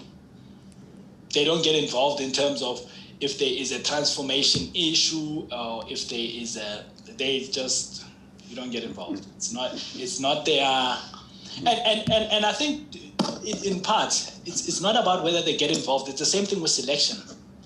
They don't have to select. Yes. But they must hold CSA accountable, right? There's a big difference. It's a very clear one, but it's a big difference. To say you don't get involved in selection, when selection is the very basis upon which players earn money, you're gonna have these punctures, because you need to be able to account to say, no, we've got a report about your performance, sir. It's not been good enough, and you can't be making those demands because ultimately you want us to promote mediocrity or whatever the case may be. But they need to have full view of that. And in the same way, that's why I'm saying CSA is the custodian of transformation. SACA doesn't have to set the quotas, but they must have a full account of the direction of what CSA is trying to do, so that their members are fully informed about what is going on and they can embrace that position.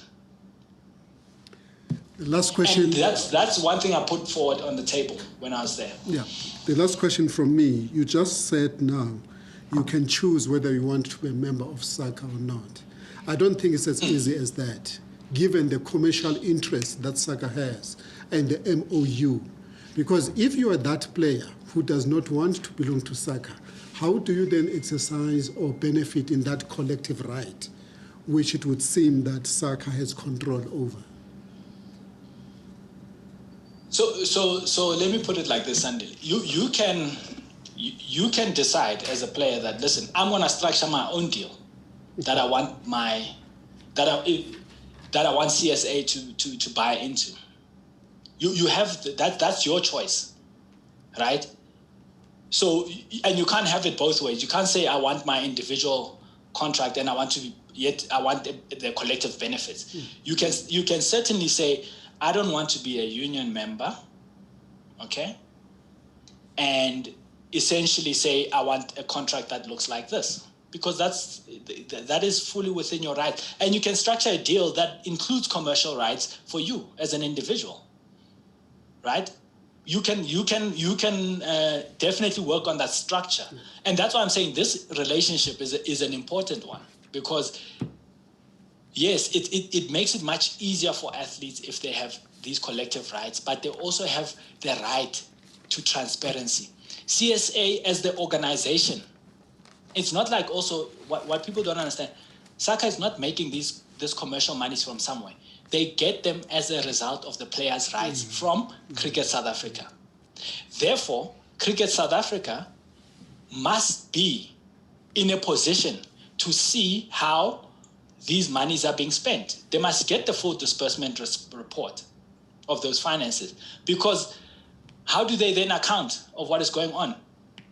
Every time there are financial issues, the blame goes to Cricket South Africa. But the commercial interest is not managed by them. And they don't even know who gets paid what. Yet they're the ones that give the money to SACA. And they should simply just demand that information. It's not even, it's information you can demand.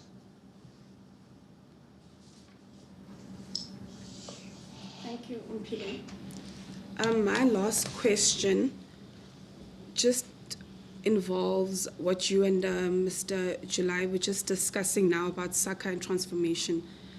I'm just going to read paragraph 5.1.3 of SACA's submission to the SJN. SACA will, in due course, come to the hearings and of course, address some of these issues we are discussing. So paragraph 5.1.3 of SACA's submission reads as follows. SACA has been criticized for not actively involving itself in setting transformation targets and the selection matters relating to Black and Black African representation. SACA has always held the position that selection must be undertaken independently, even independent of CSA, subject to transformation requirements, and that it is not the role of SACA to involve itself in selection matters, as there is an inherent conflict of interest in being a representative of all players. So I just want to know from you, in light of this submission by SACA, does SACA represent the best interests of Black players if it cannot actively advocate for transformation? So that would be my first question.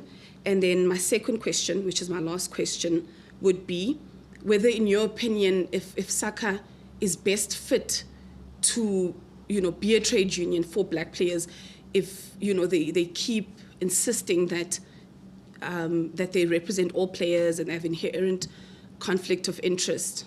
So now where does that place black players?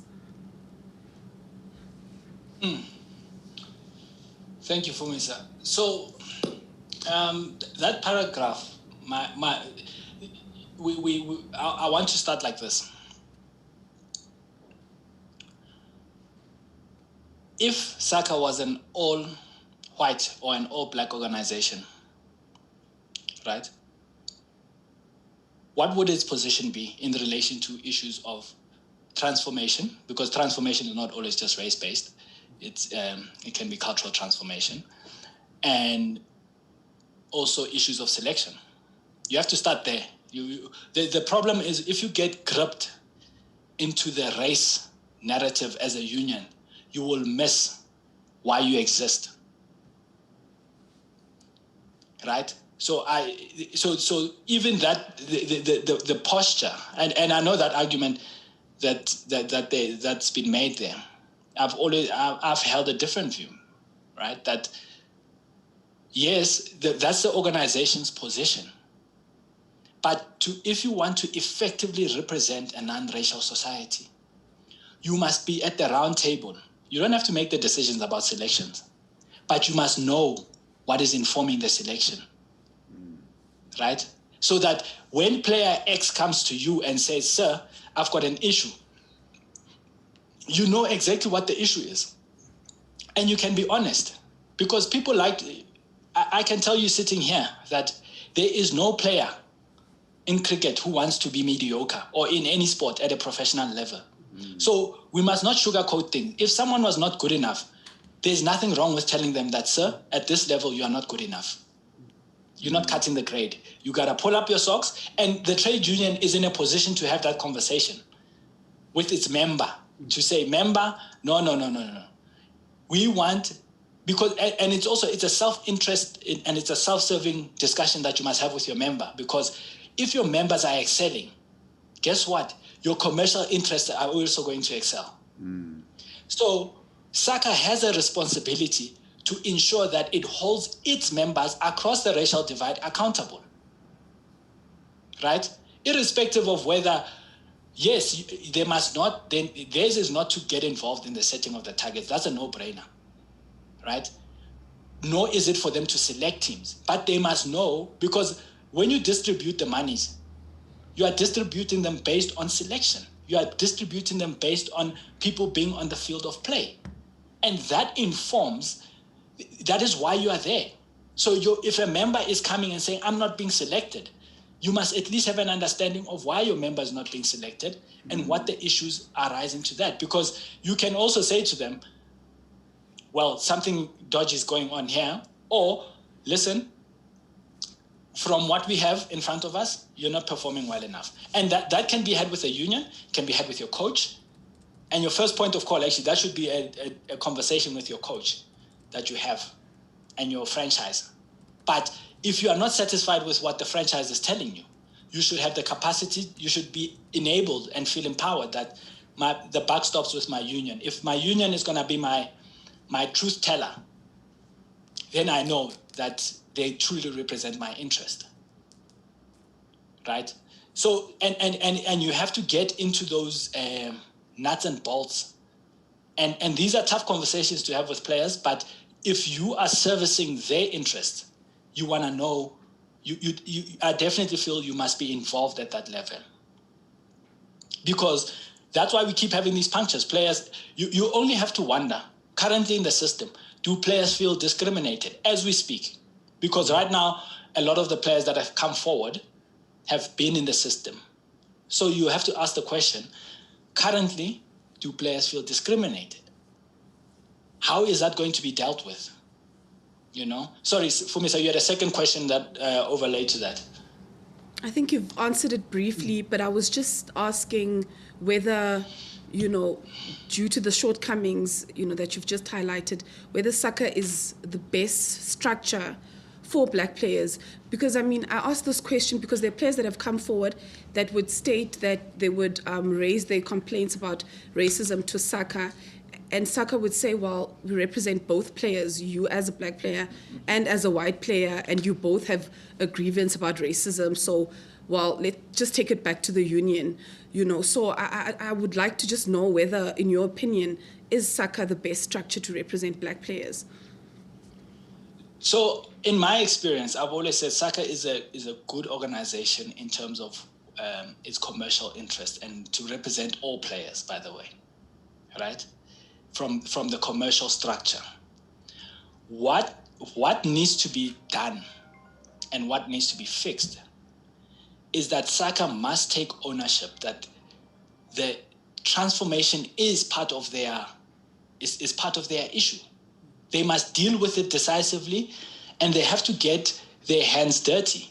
And by getting your hands dirty doesn't mean you're gonna you're going to just push a black agenda only. No, you're going to get into the nub of the matter of what should be the process flow for a well-transformed structure. They should be in those discussions, and they should also, if a member has an issue of racism, because SACA actually should not even be sending these things back. Issues of racism are precisely that we don't accept racism, so they must look into them decisively and effectively, you know. And I really feel players are well represented in a collective structure, in terms.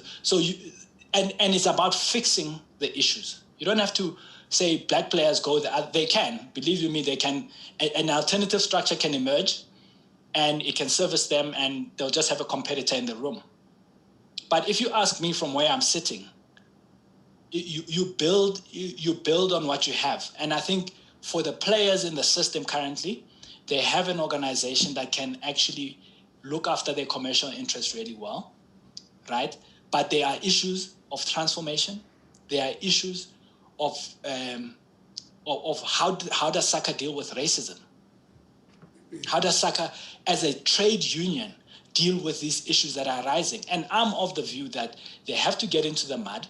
They have to be clear with their members, have to be clear with CSA about their role, and CSA also has to be clear with them, right? Because often CSA is not saying, we demand from you as the trade union, not you must be transformed and you must be transparent for us to do business with you. That's what it will actually take to mend these relations, right? Because SACA has full view of CSA's administrative affairs, but CSA's got no clue what's going on in SACA's administrative affairs. And that's how you fix the relationship. You have to take each other into confidence, be transparent with your members, be transparent with your stakeholders. And that way you're gonna build a much more robust system, and you will have less punctures, and you will be able to deal with players that have issues, because also the issues are not always just black player issues. White players also come with their issues, right? And you have to attend them with the same energy and the same vigor to say, is this taking us forward or is this taking us backwards? And where there is racism, the union has a responsibility to stem it out. That's what trade unions do. They fight for all their members' rights.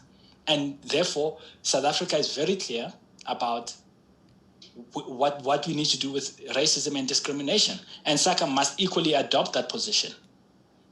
That's been my stance, you know, but yeah, so let me pause there. If there's any questions, I think we are ready to wrap up. Well, we have to wrap up. We are well beyond the time that we should have been over with this session. And I must say that it has been a very informative session. It's not always that you get somebody who has come before us who was not only a player, but also went into administration and had risen to a position of being a president of the union. So you have brought us very unique perspectives, which will really assist us in grappling with this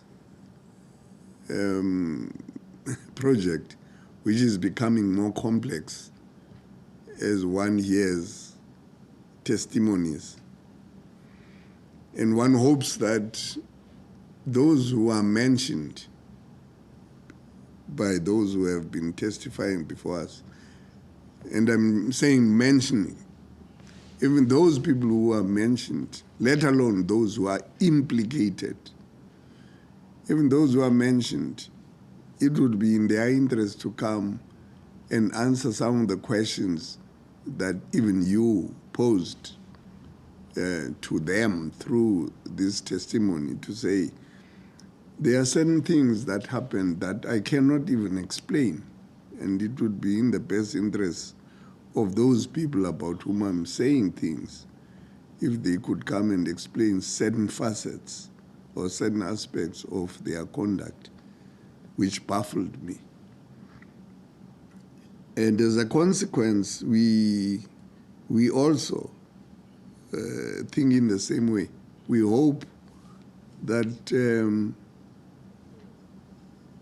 people will take what you have said into account and consider that it is their duty, in the interest of building a unified sport code called cricket, to come and explain certain things, even if it is to say, yeah, look, I now understand. I've never looked at it quite from that perspective, from the viewpoint that,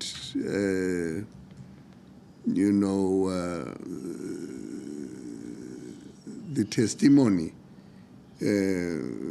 from you has indicated.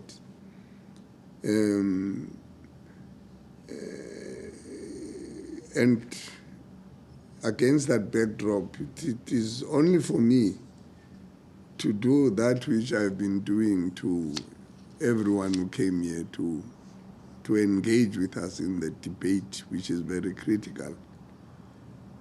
And that is to thank you, because we can never take it for granted that people do not have better and, more engaging things to do than to come and spend 2 hours with us in a debate, important though it is.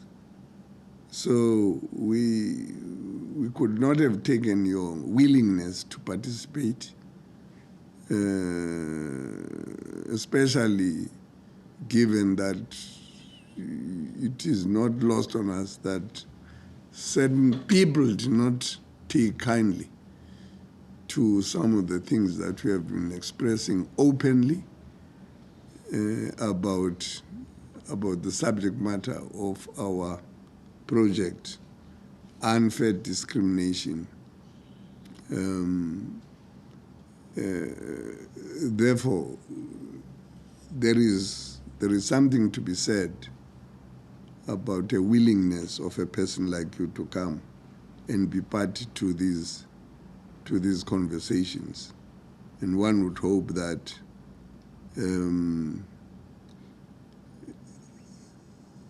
whoever engages what you have said will engage what you have said in the spirit in which you have been saying it. And from my perspective, you have engaged us because you want certain things that have never been spoken about to be spoken about now openly, in the interest of this country and in the interest of the sport known as cricket.